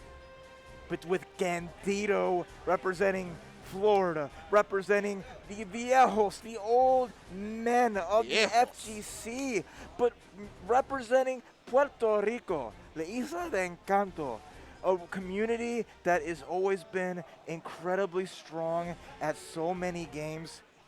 And I'm so happy to see Puerto Rican representation in a game like Granblue Fantasy Versus. Because you mentioned Gandido's had the history of Tekken and other games as well. But now that they're here and they've been thriving off Granblue since its inception and just been one hell of a personality. You can't ask for a better person to represent your community with how much they're, you know, stirring bots, instigating, having a good time of it too, and just kind of brings people together. So I would love to. I'd love to see that kind of thing, and I love to see them getting their getting the payoff of being that kind of person and investing so much in the community, being in winners finals here. Yeah, you want to talk about investment. Ren has made a gigantic investment in not only this game, but the travel here to be able to get to just for Granblue Fantasy Versus, right? Ren has been putting in mad work over in Japan, wants to show the power, or at the very least learn whatever he possibly can. You know, Ren doesn't back down from a challenge, and that is very clear. Yeah. I mean, the fact that he's one of the people who just was like, okay, I'm vaccinated and got my mask, I'm going, right? As soon as he possibly could, and did it. Now, the question is will Gandido play 6, or will Gandido play Zeta? And then the question for Ren is, will Ren play Gran 6 or Charlotta? Yep. Right? Like, we have to take a look at that. Now, 6 is a great pick versus Zeta, I think, personally, because he deals with Rhapsody very well, right?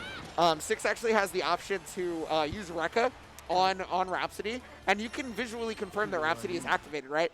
And then he can cross through her, which means that she actually does not have an option that gets her out of dodge, because she can't autocorrect, right? Mm-hmm. Yep. So that's one of the things that matchup kind of exudes.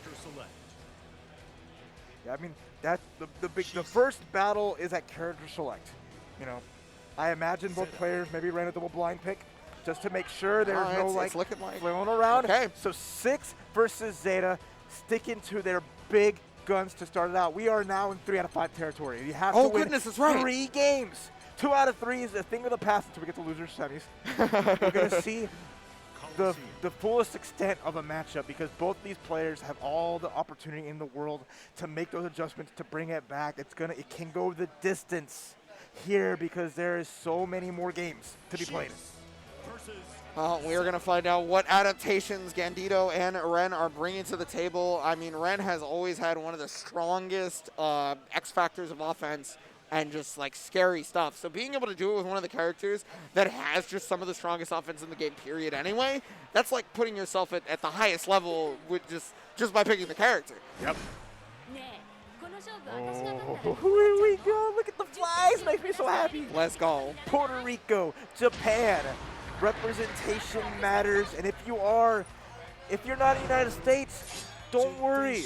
You have a community there where you're from, and you can, working as hard as these players, you can be on the stage too. So let that inspire you as we get in to our first battle. Engage. Winners finals right here, and already representing the wall dive, trying to look out for the fireball, right?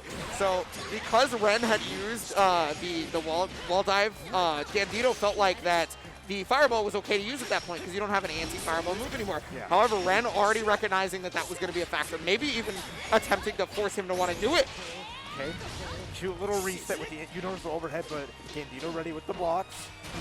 So with no, finds a hit, cute stuff. One hit away, nice bait on the wraps. That was an accident. So that's an input error that happens to a lot of six players, because if you're doing 2L but you've been down backing before it for a while, you get the up charge when you try to like swing your button standing. Yeah.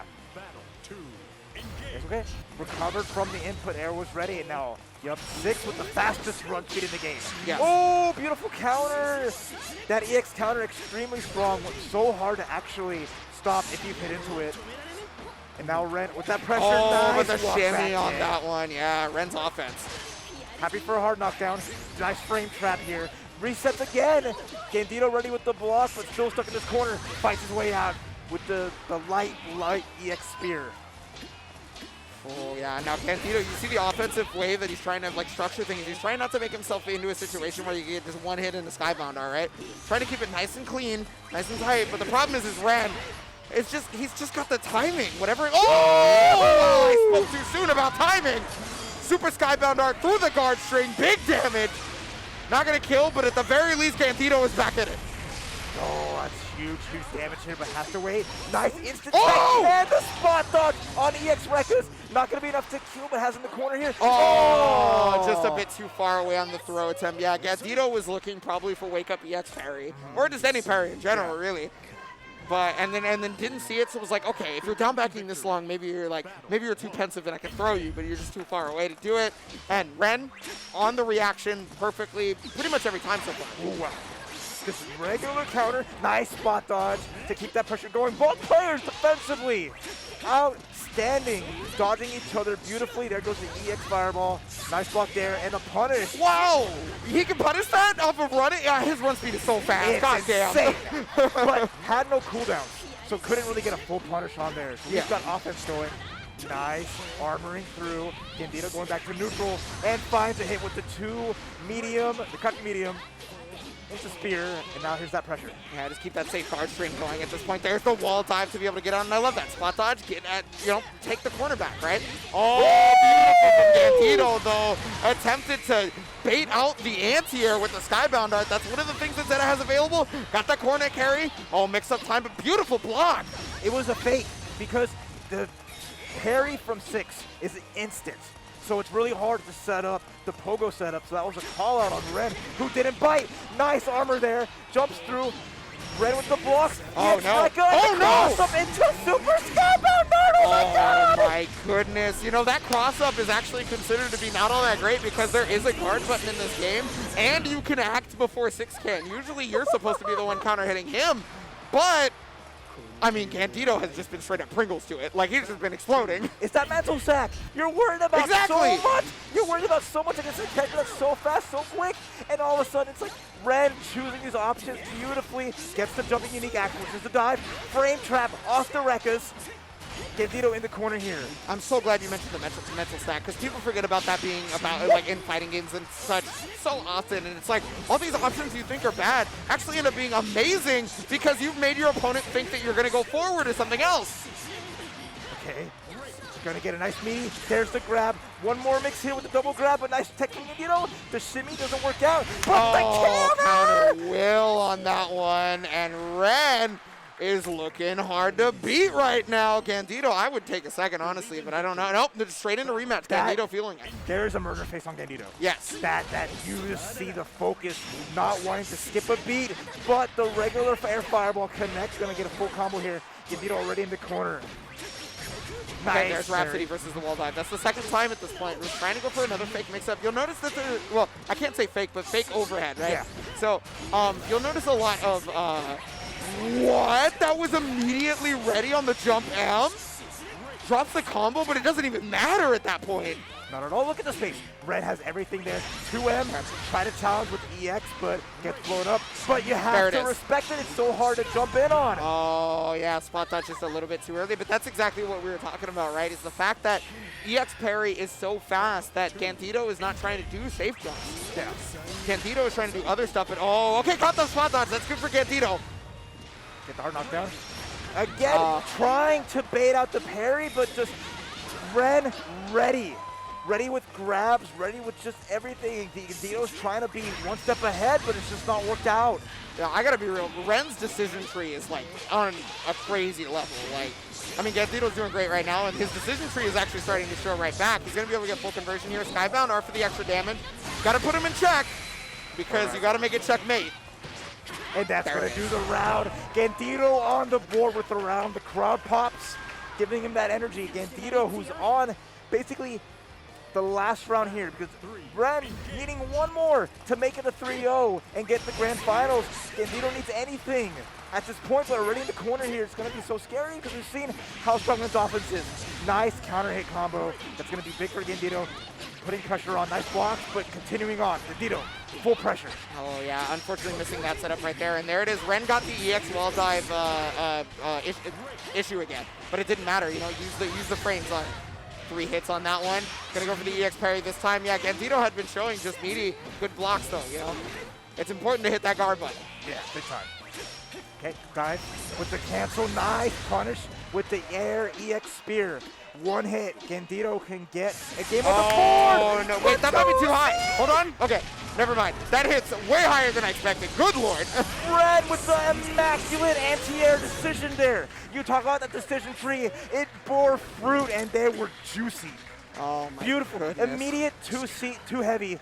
Boom. Super Skybound Art. Thank you for playing. Ren is in grand finals. Japan has come to make a statement saying, thank you for bringing back offline Granblue Fantasy Versus. This is your present. This is what you get. Oh, man. Well, we've learned now firsthand. There has been a lot of talk, like, you know, American players wondering whether Japan is actually as strong as, you know, in every other game. And, well, we're currently fighting for our lives out here. That's all I can say. Man, Ren brought so much to the table there.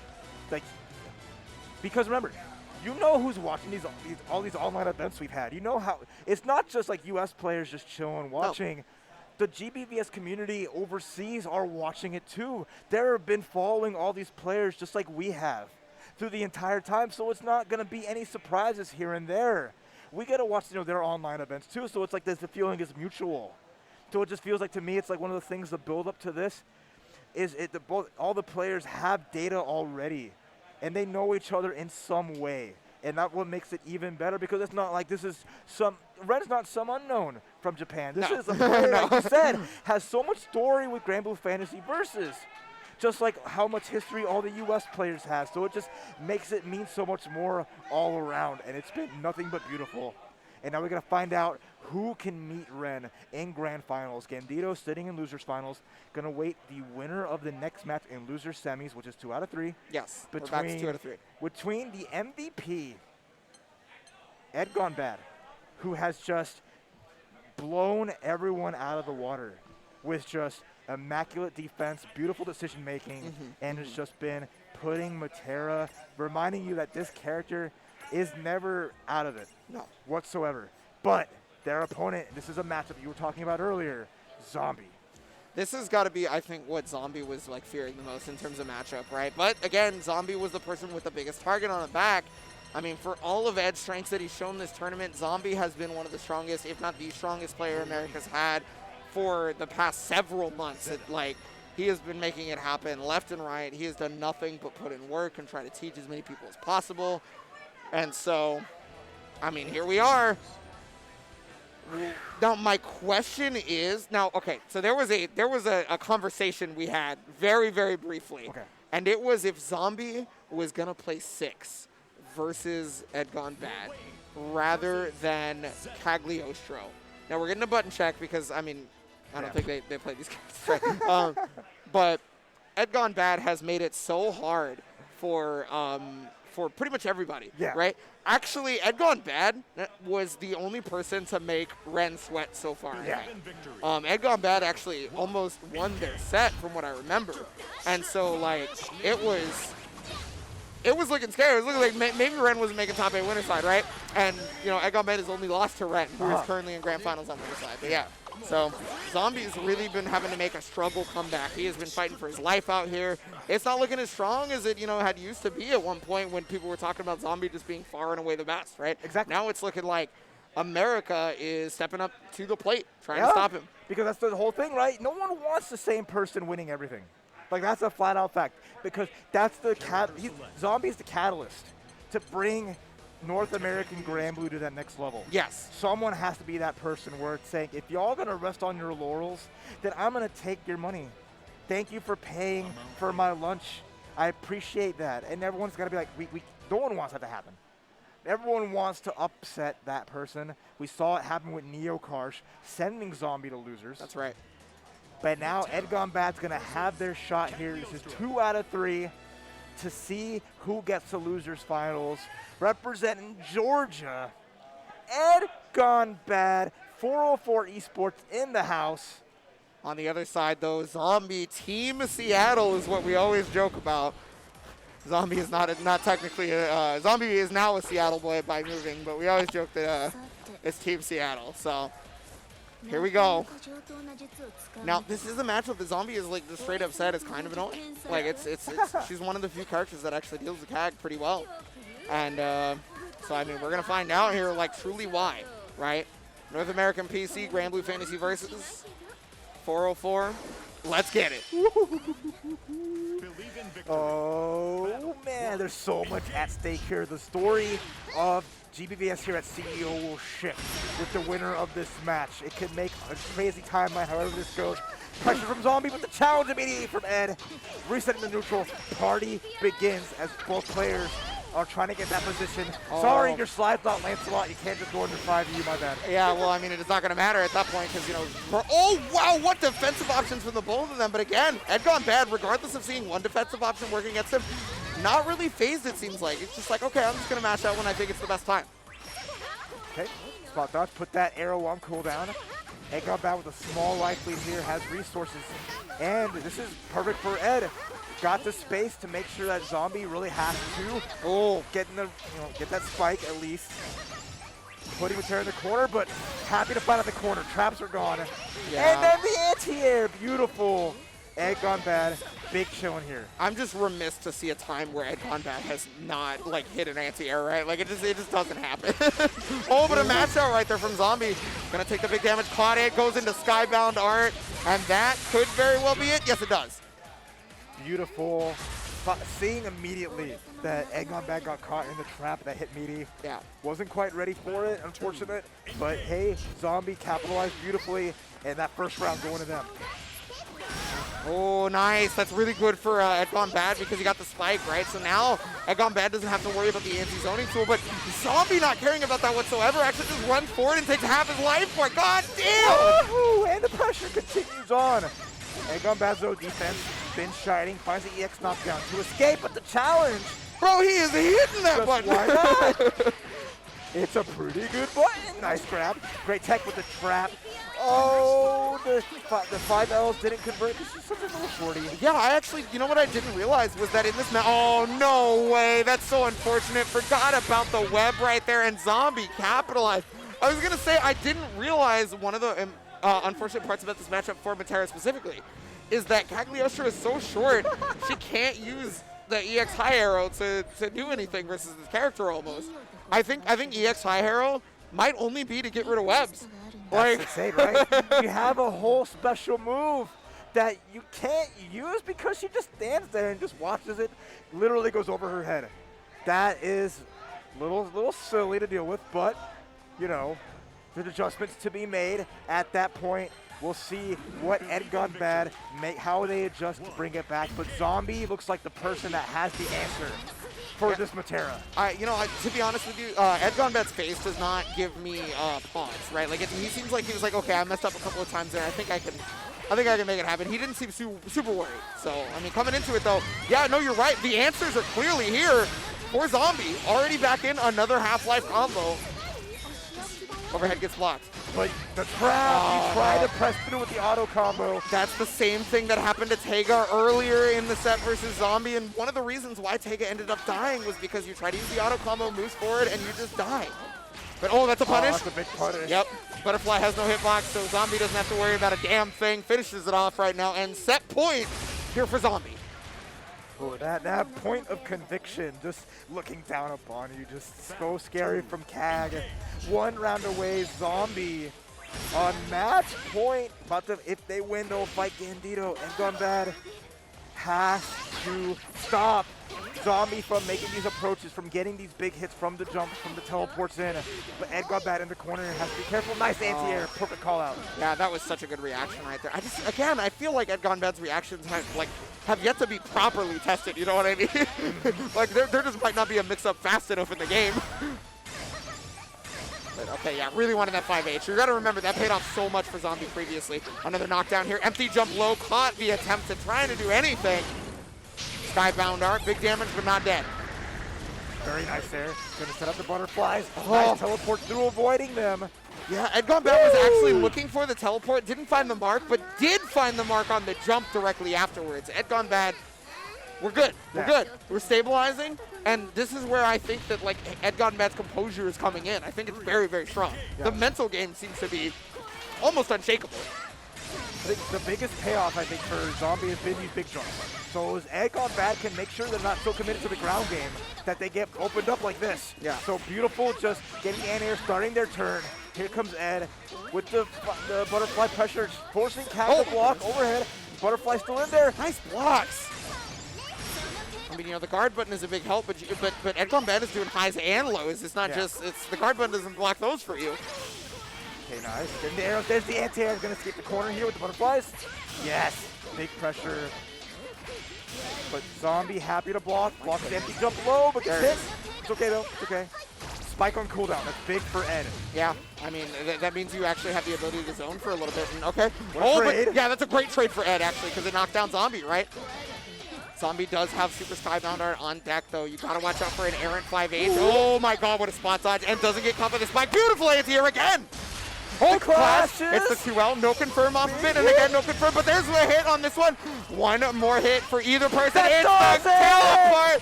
EdGoneBad, unfortunately, picking incorrectly on one of the options. Maybe looking to jump out, maybe looking for throw. Whatever the case may be, Zombie had put the mental stack high enough that finally EdGoneBad's defense showed some cracks. The worst time for it after all the momentum they got back, running it back against Zombie and just having that there, but just all it takes is one good mix-up, like even with a block button, again, you're wanting the challenge to steal it back because you know, okay, there's gonna be a hole here that I can exploit, but just doesn't come through. But EdGoneBad goes out at 4th place here at CEO 2021. That Metera looking ridiculous. I can't believe it, bro. EdGoneBad. The people they took out, Shuaboo, taking out Diaphone. Give it up for EdGoneBad, playing so well. Yeah. Much love to them. Big 4th place, not the place you want to go. You want that top 3, but still. Be on the lookout for them as more events gear up with Granblue Fantasy Versus. But now we are here in Losers Finals. And this is the Losers Finals that has been historied, has been waited for, has been foretold by the prophecy, all that good jazz. You know, they wanted this to be Winners Finals. They wanted to stop Ren. They could not do it, so now it's going to be on these two to be able to stop Ren in Grand Finals. But which one is it going to be? That's what we're here to find out. Now, while Zombie has won all of those events that he has so far that put him on the map as maybe the best North American Granblue player, okay, Gandido was at none of them. That's right. Gandido was not there. And these two play all the time. And after, like, Summer Jam and stuff, Gandido was talking about how he was beating Zombie in sets, right? But now it's here. It's finally time. It's time. We're going to prove it. Offline, there's no excuses whatsoever. It's all on you. Offline, 3 out of 5, so it's not even a 2 out of 3. This is a full set between the captains of West Coast and East Coast from the exhibition that happened. These two represent their regions to the fullest. You couldn't ask for a better losers finals. No. I mean, they didn't want to meet here in this kind of way to have to eliminate one or the other. Ren being that thorn in both their sides, essentially just saying, you thought this was your show. So now we come down to just a match with so much on the line, so much pride in their regions, in themselves, as being the champions of North American Granblue. They are maybe the 2 best North American Granblue players. At the very least, they've proved it today, if you didn't believe before, right? Because they're the last 2 left. Looking at Ren, I'm sure Ren is watching from the stands, trying to get ready for this mentally, right? And, well, I mean, it could be hard. We don't know. I mean, winners finals seem pretty all right, comfortable. Yeah. Right, but Gandido is a player who's been here before, right? Adaptation can be the name of the game for Gandido. Zombie has yet to play Ren in the bracket so far. Has only done so in casuals. And the time that Ren and Zombie played casuals, actually, before the 10v10, it was a complete tie, back and forth, until they had to start the 10v10 where they said, we'll play one more game. And Ren won the very last game. It was 11-10. It was insane. But will we even see that? Who knows? But we're going to focus back on this as we're letting the intros rock. The most magical alchemist versus the Holy Spear. Zeta and Cagliostro, Gandido and Zombie. The battle for the ages, Skyfarers. This is for so much on the line between both of these players. We're going to see one hell of a match. I love that decision right there from Gandido on the Rhapsody, right? So, like, Zombie had hit 5H on it, and Zombie could then just react to anything Gandido did. So Gandido did nothing to not put himself in a bad spot. Right, Gandido with the pressure here, finding the five lights, the stand lights, big time, gets the pressure meaty. Oh my goodness, but there it is, the teleport out, huge damage. You're gonna lose, like, good lord, look at it, the side switch back up, there's still a web. The throw does get teched, but you still got a block, son. And then, Gandido, I think, is gonna keep trying to do nothing if Zombie is not directly close to him, right? Yeah, I like that option. All right, charge up to 5U. Nice spot dodge, waiting it out, but Zombie happy to sit on the webs. Those seals on the floor gonna protect him from stuff like this as Gandido jumps in, gets fought by a full combo, and a nice instant tech. And Rhapsody connects, gets a knockdown. Oh, that's huge damage! Pretty much. Gonna go for the whole corner combo because this very well could be death depending on the scaling. No, doesn't get super skybound art, probably because of the positioning. But you still only got one hit. You just got to guess correctly, and you could not do so. Gandido, despite being in the blender, despite the box being set up, fought back. You know, a block button is nice. It's beautiful, but that don't help you from high lows. No, it's not going to save your toes. You got to watch your ankles on those mix-ups. And Zeta, one of the best characters to put you under that kind of pressure. There we go with the 5U.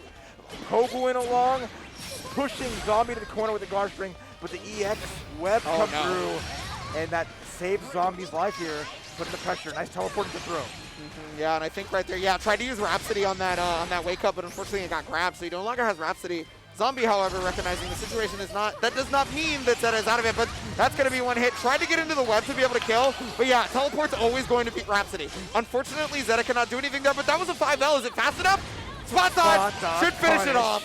Spin on him, let those dragons out for the ride, and that was nice from Zombie with those beautiful defensive reactions. Another solid round. This is the first game.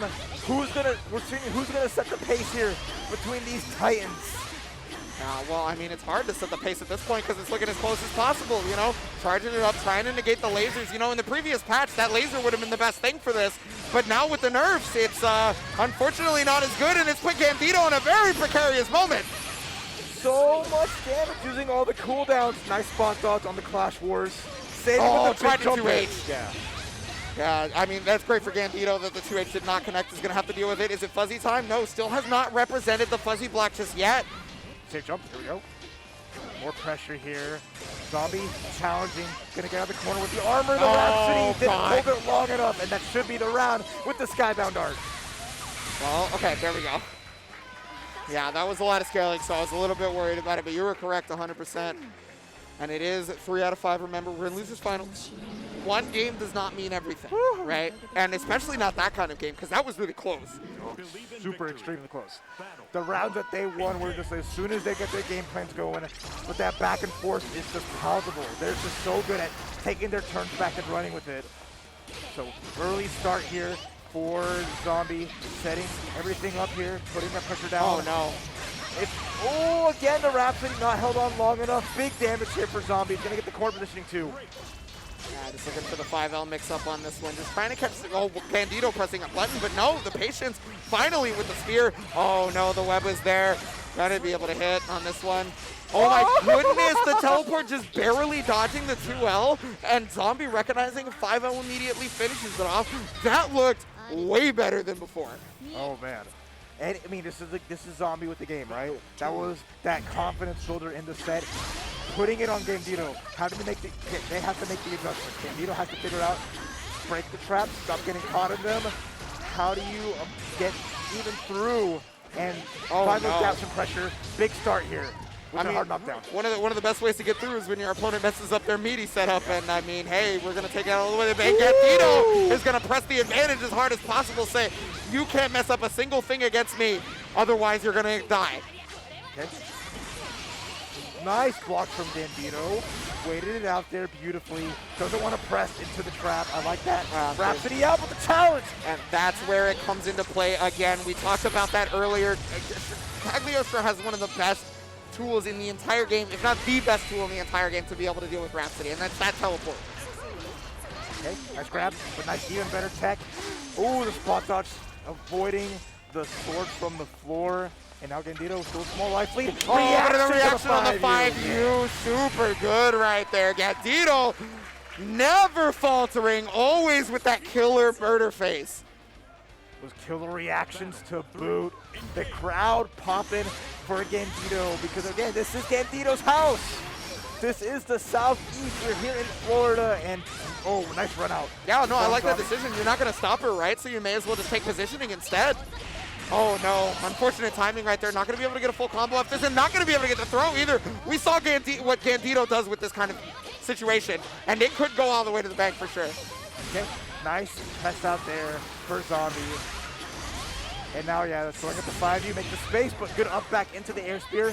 Putting the corner to punish on the jump back with the medium into the spear. Oh, tried that. That was actually the mess up on the fuzzy. If that didn't connect on Zombie, that actually would have been Gandido taking like half of his life. Yeah. So. Ooh, air EX spear again. All Gandido needs is one solid hit, and there's the frame trap into Skybound Dart. Tied 1-1, Gandido on the board. I could not ask for anything better than this right now, Raph. This is looking like exactly what I want. It is as close as possible, and East Coast is rallying behind Gandido. I don't know if that's a good thing or not, because you saw that laugh from Gandido. You're breaking this man's composure of death on there, but he savors it, right? He's, again, a huge personality. Shows emotions on his sleeve, and it's nothing short of amazing. Let's go. Game number 3. Oh, God, man. It's so crazy to me that I cannot currently call what will happen, right? Like, normally by like a couple of games you kind of have an idea, but like not here.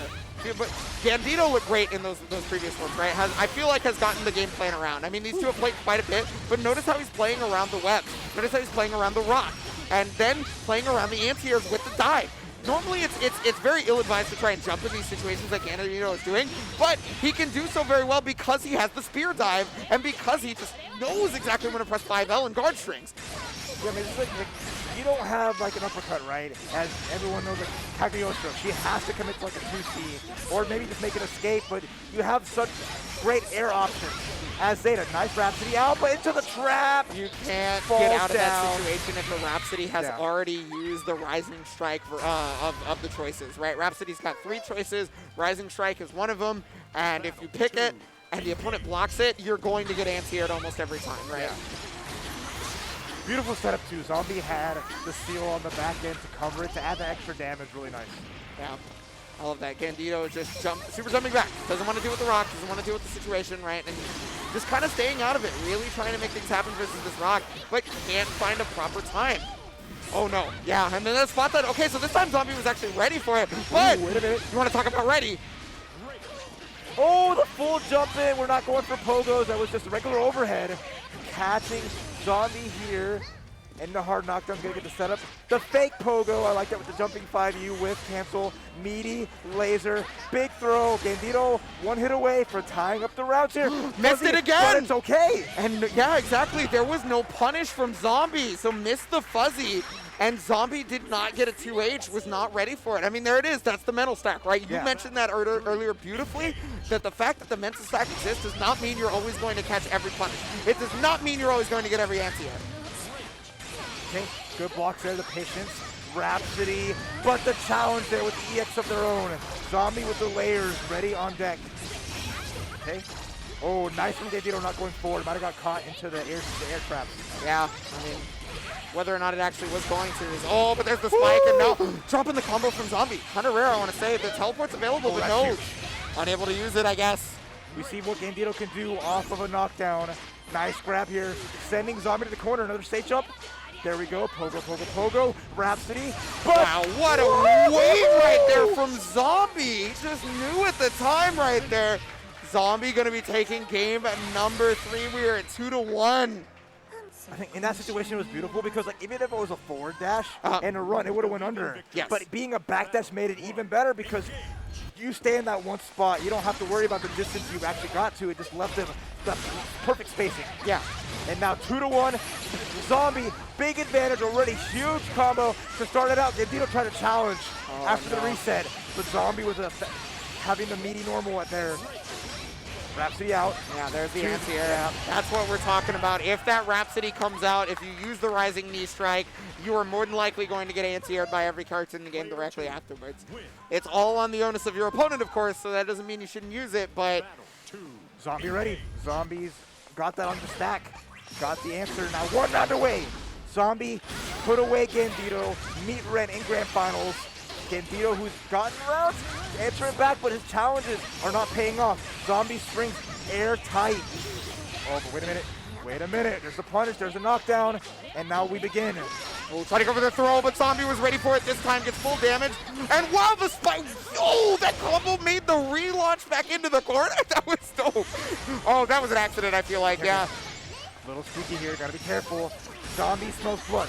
1 hit away from finishing the job, and that's gonna do it with Skybound Dart. I don't see any reason why it wouldn't. Zombie with the excellent anti-air. You know, Gandido had done such a great job of stopping Zombie from anti-airing and using the EX dive to stop his momentum. The one time he does it, he falls right into Zombie's clutches, capitalizes perfectly into Skybound Dart, finishes it off. And unfortunately, Gandido will be taking 3rd place. I guess I should say fortunately, because that was a hard-ass tournament to go through, honestly. I mean... all that energy spent throughout this entire weekend. And a great result to show for it. Gandido, again, one of the strongest players across North America. One of the biggest supporters of Granblue Fantasy Versus, taking 3rd place here at CEO 2021. But the story now goes to Zombie, who even though starting this top 8 in the loser's side, has gone through all these amazing players, beating Kilo to start things off with a 2-0. Then Teiga. Taking out Teiga with a 2-0 there as well. And continuing it on, 2-0 against EdGoneBad, and then a 3-1 versus Gandido. This is a bit of a marathon for Zombie, and it's not over yet because their final opponent is going to be Ren from Japan, who bested Gandido Winners Finals 3-0 in a dominating fashion. These are the 2 most dominating players across the board we've seen this weekend, and now they will face each other with the advantage going to Ren for being on winner's side. Yes, and I got a note. I think this is very important. These 2 have not yet played each other in this bracket whatsoever. It has only been casuals, and in those casuals have been very, very close, right? This is one of the grand finals picks that a lot of people were expecting. Okay. You know, some people were obviously hoping for Zombie versus Gandido if we could, but here we are. This is the chance for America to prove all that smack talk. This is a chance for Japan to prove that they have been playing the game, that they don't suck, right? I'm just saying, you know, Korea straight up said that they think Japan sucks at this game. Dang. Because they're like, yeah, they don't play this game that much, so they're not very good, right? Okay. But you know, we'll see that later, right? Ren took that personally. And Ren's like, hold up. And I took that personally. And I was like, hey, let me hold up. Let me come across this. But this is Zombie now. He's surpassed. He's reached the top of North America. Yeah. At this point. And now Zombie has entered the world stage. Yeah. To climb the mountain and now reaching here, facing the final boss of CEO, Ren versus Zombie. Does Zombie have what it takes to challenge the world? I mean, you know, Zombie was the captain of the world, picked Ren to help with that going on, and now we're here. They won the 10v10. Yeah. One of them's about to win the tournament. And, I mean, Zombie's been in the hot seat, too. You got to think about that, too. Warmed up as can possibly be. Yep. Ren has had to watch on the sidelines. You know, probably playing on one of the stations to practice or not, you know, get ready. But the point being is Zombie has had how many games now just to get ready and go ham? He's had, again, that long run. There's the loser's bracket run is just so tiring and so much work, but you can't ask for a better way to steel yourself for what might come when you are that kind of player that makes it all the way through there. Ren having a shorter road, but a dominating road nonetheless. And if there's anybody who's shown the capacity to be ready for whatever anyone's thrown at them, it's Ren. So this amazing pick of Cagliostro, there's so much there to unpack, and I'm excited to see Ren's answers, what they bring to the table versus this character specifically. We saw that with the 6 versus Zeta, having the answers there and showing that matchup, just the ability in that matchup. Now we're going to see what Ren brings to the table here, and can Zombie make a reset happen so we can see Shin Grand Finals, so we can see the Grand Cypher take the penultimate flight. Grand Final CEO, it begins. Yeah, this is for the belt. This is for America versus Japan. This is for it all. Zombie repping that North American PC Granblue Fantasy Versus. And of course, Ren still under the PGW flag. Let's get it. Grand Finals, game number 1. Here we go. Already in victory. Yeah, already starting out with the EX just to be able to start imposing some will, but pick wrong on the throw. Unfortunately, was just a bit too far away right there. And that's great for Ren because it's good damage, but also a great knockdown. Yeah, that spike on cooldown. Trying to roll through, but the splattered. The hitbox so huge on that. So nice teleport out, but the up back. Yeah, I mean, okay, well, at the very least, Zombie got it out. But again, okay, Ren has just some sort of instinct on when to hit that potato ball. Now, Zombie, to be fair, has been getting away a lot versus other people with doing 5H spike into immediate trap, which there is a gap in between. Ren just exploited that gap. Oh, and Ren is also exploiting your dome piece right now. Okay, catching the throw. You put the jump to beat the heavy, and that's going to be great damage for Ren's going to put in the corner. Nice tech on there, but still Zombie at the mercy. Okay, heavy slash. I like that low committal, but not getting caught in the trap. Can't punish the Blanca ball, but I mean, you know, you at the very least want to take a turn back. However, Ren making that air-to-air work perfectly. Gonna go for the mix-up on this one. And then, okay, teleport right here. Got into the web. Hold on. Got to watch out, but there's still a reversal ready to go. Nice blocks. Put the jump out again. Charlotta. Oh, there it is, the chip damage on that one. Yeah. Charlotta's jumps are just insane. So that potato's got hops, and it's so hard to stop. If you don't have a DP, even then, you can get blown up. So having to commit to like a 2-seat or hoping a trap is available to stop her might not be enough. So we'll see how well Zombie can keep her from just playing that jump game. But that's a great start with the big damage. Yeah, I mean, Ren had looked so incredible in that game right there. I felt like Zombie actually couldn't figure anything out. And hold on, Zombie's unable to pick the right options to be able to stop Ren from even jumping at this point. Tries to use the teleport, but immediate holy ladder. A lapped option, evidently. That's the thing you got to show, right? You want to teleport out, it's not going to be free. Oh, that's going to finish wall, the that job. should do it, yeah. With the bounce, spin right through, slicing through the competition. Ren, 3 rounds straight in this grand finals and not looking to stop anytime soon. No, not looking to stop, not looking to slow down, nothing. As it just seems so difficult. The throws are getting tech, the defense is there, the webs are doing basically nothing. Yeah. Zombie is having a hard time making something happen in the air there, but a beautiful air throw on reaction to the clash there. Looking for the most optimal options in clash situation. Oh my god, you have to be kidding me, bro. Even with the in-air, so ready afterwards to find the EX Holy Ladder. And now just, again, Ren full steam ahead. EX ball's now gone. Zombie putting that pressure. Found a way out, but what did they get from this? Not much, as Ren is going back on the offense. Trying to catch Ren walking forward to get him into the web, but yeah, he's just blocking the rep, right? Like, you know, I can just block this, it's not a big deal. Still has the rock up, but got to deal with the demon flip. I'm really surprised that Zombie did not react to it. Zombie's just trying to make that space.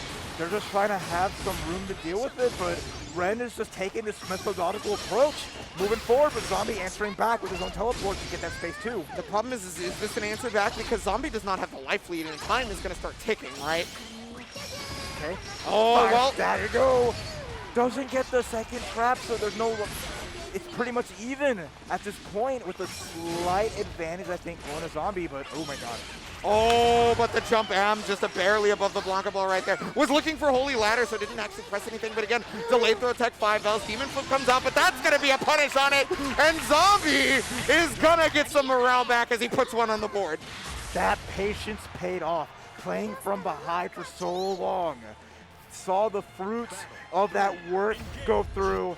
Now Zombie on the board with the round. Nice just jump there from Zombie, putting Ren in the corner, but the delay on that slash is beating out the 2H. Again, the difficulty of a matchup like this.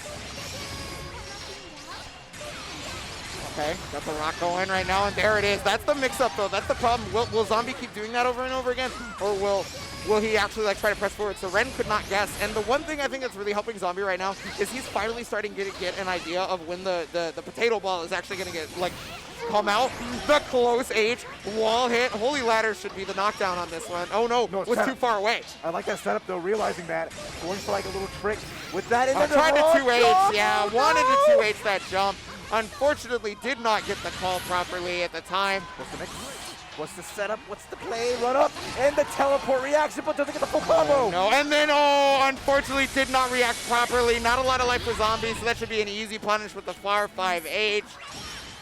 And Ren taking game number 2 is already up 2-0 right now, but Zombie, I think we've got signs of life. I think we've got an attempt at being able to make it happen. And the crowd is bringing it too. They're bringing that energy. They want to see Zombmu make this count. We don't want to end with 3-0. We want to see grand finals go the distance. Zombie has the potential, has the power to do so. Give him your energy, but Ren siphoning that for himself already on a big start here. Yeah, it's really a matter of trying to figure out how he gets back into that pensive situation where he's patient enough to be able to like kind of weather the storm that is Ren, right? It's been super hard though because it feels like Ren is just picking all the right offensive options to make it so that's never possible. I mean, he's not even feeling comfortable trying to anti-air demon flip at this point. Like every answer's shown that, you know, Ren has found a way to challenge everything. Knocked down off of the EX there, gets a grab, and now that damage starts to add up little by little. Oh, the neutral jump! Yeah. Oh my goodness! Normally that jump would get caught by any other character, right? But Charlotta, she has a pretty funky jump, so. Okay, the shimmy there, Zombie doesn't bite, but one hit here. Oh, again, what an and universal overhead. Correctly, Ren currently on a tournament point. Zombie's got to take a big, deep breath. Dig deep. Will this be the end of the ride? Will Ren sweep his way to the championship? Holy Ladder stopping Zombie's momentum. Holy Ladder again, there's no punish. No punish on it. That's a little scary. There's the teleport, there's the challenge, but Ren's blocking. Just trying to keep that block stun going. Not going to be able to get as much shit as he likes, but what a dragon punch there, the Holy Ladder. And over Demon Flip. And then, okay, that's been such a strong option. Finally got it. Gonna be able to get full conversion off this. Skybound Art is not yet available, but you don't want to use it yet anyway.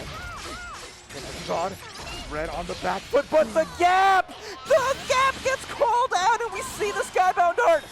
Overhead, nice block. No, trying to go for the teleport. Unfortunately, the throw, and Ren has now got the killer instinct running forward. Got the low, trying to fuzzy out. Oh my god, so scary right now. Just the 5-0 pressure, not trying to put himself in any sort of precarious position. And he is just putting chip damage on the board, putting these webs on the board. But the jump back from Ren. And oh my god, the anti-air into the 5-8 super! Zombie alert! Not out yet. The crowd on their feet here, cheering for Zombie to get a game on the board and keep this going. But Ren show no signs of stopping, already pushing forward. Gets caught by the spear, nice teleport out, and the big, nice little combo there from Zombie. Having Ren in the corner here with the jump out and the punish on the 5U. Gonna be able to get knocked down here for Ren, and that's pushed over to the corner right now. The overhead is the mix-up. Meaty 5H2. And okay, wow, Zombie finding the way to get out, has set up the webs as well. Gotta be looking for that Holy Ladder at some point. Now the Holy Ladder is active. Excuse me, it was just a little bit late. Okay, cross up, big throw. Ren with the life lead. One big combo, nice block. Zombie not falling for the universal overhead, but has to watch out because good jumps are coming at you right now.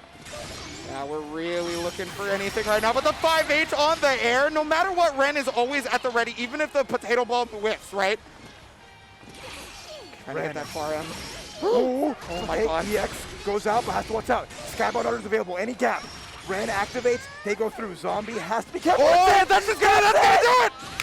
And Ren takes it off of the air-to-air. Such an incredible reaction, breathing a sigh of relief. And oh my god, I gotta say, Ren was looking damn near unstoppable the entire tournament.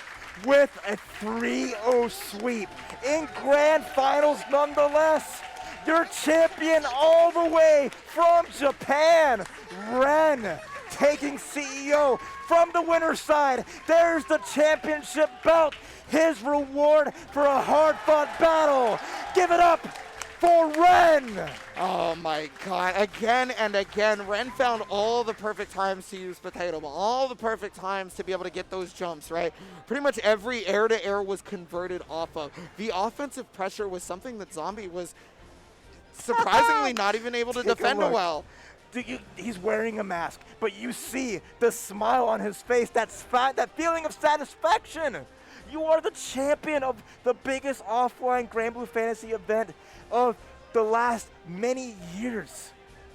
Well deserved. And everyone here, you see how big this crowd is. You see how many people were here for some good Granblue. Incredible. Zombie Granblue. with second place, fought his ass off to get to that point, through the loser side throughout. I'm not gonna say Ren out of steam, it's just Ren was just ready for everybody. Ren was just this monster that would not be slain. But still, second place nonetheless, super strong. And at third, we saw Gandido. I couldn't ask for a better top three. No, definitely not. And I'm just going to give props there to EdGoneBad in fourth, because EdGoneBad was just too strong the entire time. Like, it took first and second to defeat EdGoneBad for Gandido. It took first and second. Those are the only two people that either of those two lost to the entire tournament, right? It's just... It was a hard-ass bracket out here, and everybody was fighting for their life. Even at a point, it felt like Ren was maybe sweating for a moment, but kept the composure and is the champion for a reason. They're going to be looking at that awards ceremony here in just a second. I mean, that belt is beautiful. Got to give shout-outs to Belial for making that happen, right? Oh, yeah. And I wouldn't want to be Ren having to take that through customs in the airport. Your reward is taking this belt. You might put it on you. You want to bring that on the plane. Yeah, you definitely got to declare that through customs, right? It's probably worth $6 million. Solid gold. So Tong in the building here to do this award ceremony. So the top 8 that fought their hearts out here for Granblue Fantasy versus this beautiful game with such a strong and loving community. You cannot ask for a better group of people who love and play and breathe this game. If you are at home wanting to compete, they are a thriving PC community with a lot of love there to bring in anybody who wants to learn the game to play. to have fun. There's the Wednesday nights where they get the lobbies going, and it's just nothing but a blast. Here we go. Let's go our top 8. In 7th place, Kilo. All right. In 7th, Shuaboo. Sorry, two strong competitors. I mean, but again, this tournament's just so hard. 5th place, Diaphone, though. A lot of people were wondering, like, you know, is he still playing as strongly since he's been focusing so much on Guilty Gear? Well, he showed it. And then you have Teiga, synonymous with this game and the East Coast. Teiga, a monster, taking time for 5th place. Well deserved. Yeah, he's got so much hair he can't even get it over his head. There we go. He knows. Yeah, but 4th, EdGoneBad. I gotta say, the biggest X factor of the tournament right now. EdGoneBad was just incredible. And now at 3rd place, de Puerto Rico, representing Florida, en los viejos, Gandido. Yeah, that's right. 2nd place, though, one of America's strongest North American players, Team Seattle, Zombmu. And finally, the grand champion, all the way from Japan, Ren! With the belt and everything, out of Japan. There's Tong. I mean, I couldn't. At Raph, I really could not have asked for a better top 8 for Granblue Fantasy Versus. We saw just about everything we were hoping for, almost every single person we were hoping for. Obviously, not everybody could make it, but this was still damn fine. Granblue.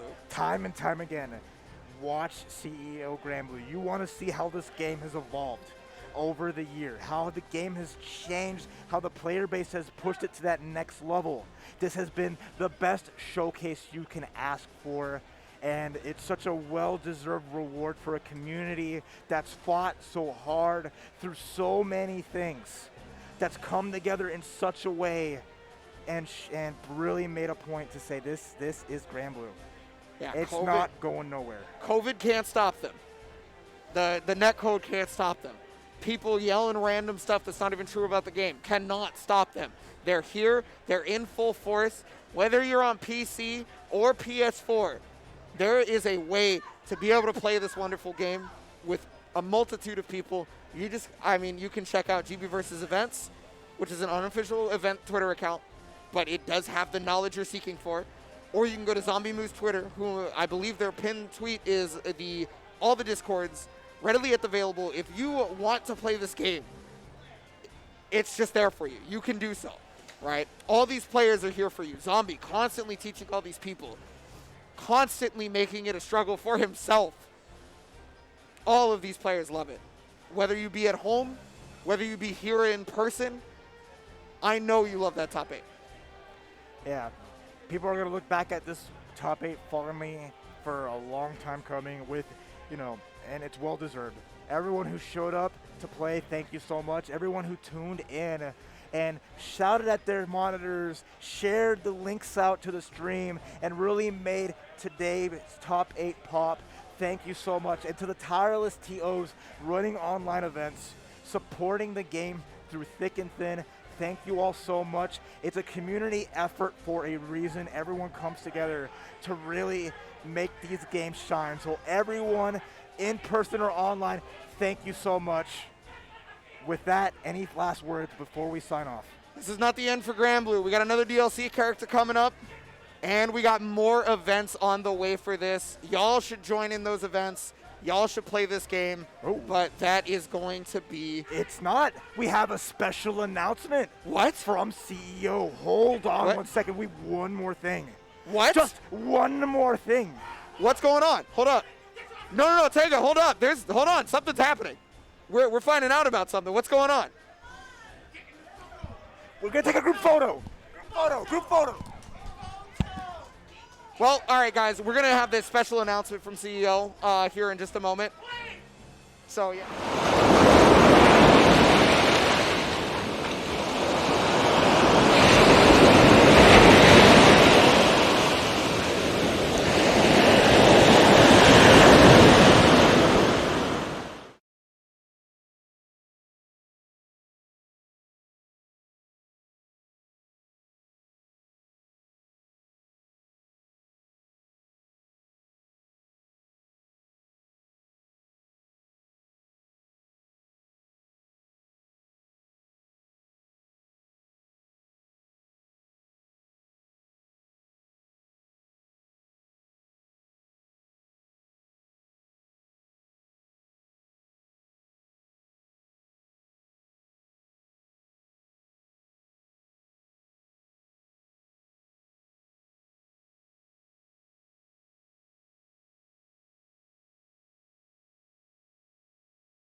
All right. Yeah, we had to take a quick group photo. You know, Teiga was a bit abrasive that we needed to be in there, but I mean, we wouldn't miss the Granblue versus photo for the world, right? Like, of course. No. Hopefully you all understand. This has been over a year in the making, so apologize. Yeah, very excited for it. But yes, okay, so you guys saw the special announcement on the video right there. And, well, my heart's still beating from the Granblue Fantasy versus Top 8. You can already tell how, like, tired I am. And, you know, Raph is over here sweating. But it has been an absolute pleasure to bring it to you. It has been an absolute pleasure to be with my man's Raph for the first time in, I can't even count the time. It feels like forever, but it feels just right. So, ooh. But that's going to be it here for us at CEO Granblue Fantasy versus. I said this before the announcement. This is not the end of Granblue. We still got more DLC on the way. We still got more events, and we still have you as the player base. Thank you so much, and we will see you guys at the next tournament. Have a good one. Every time.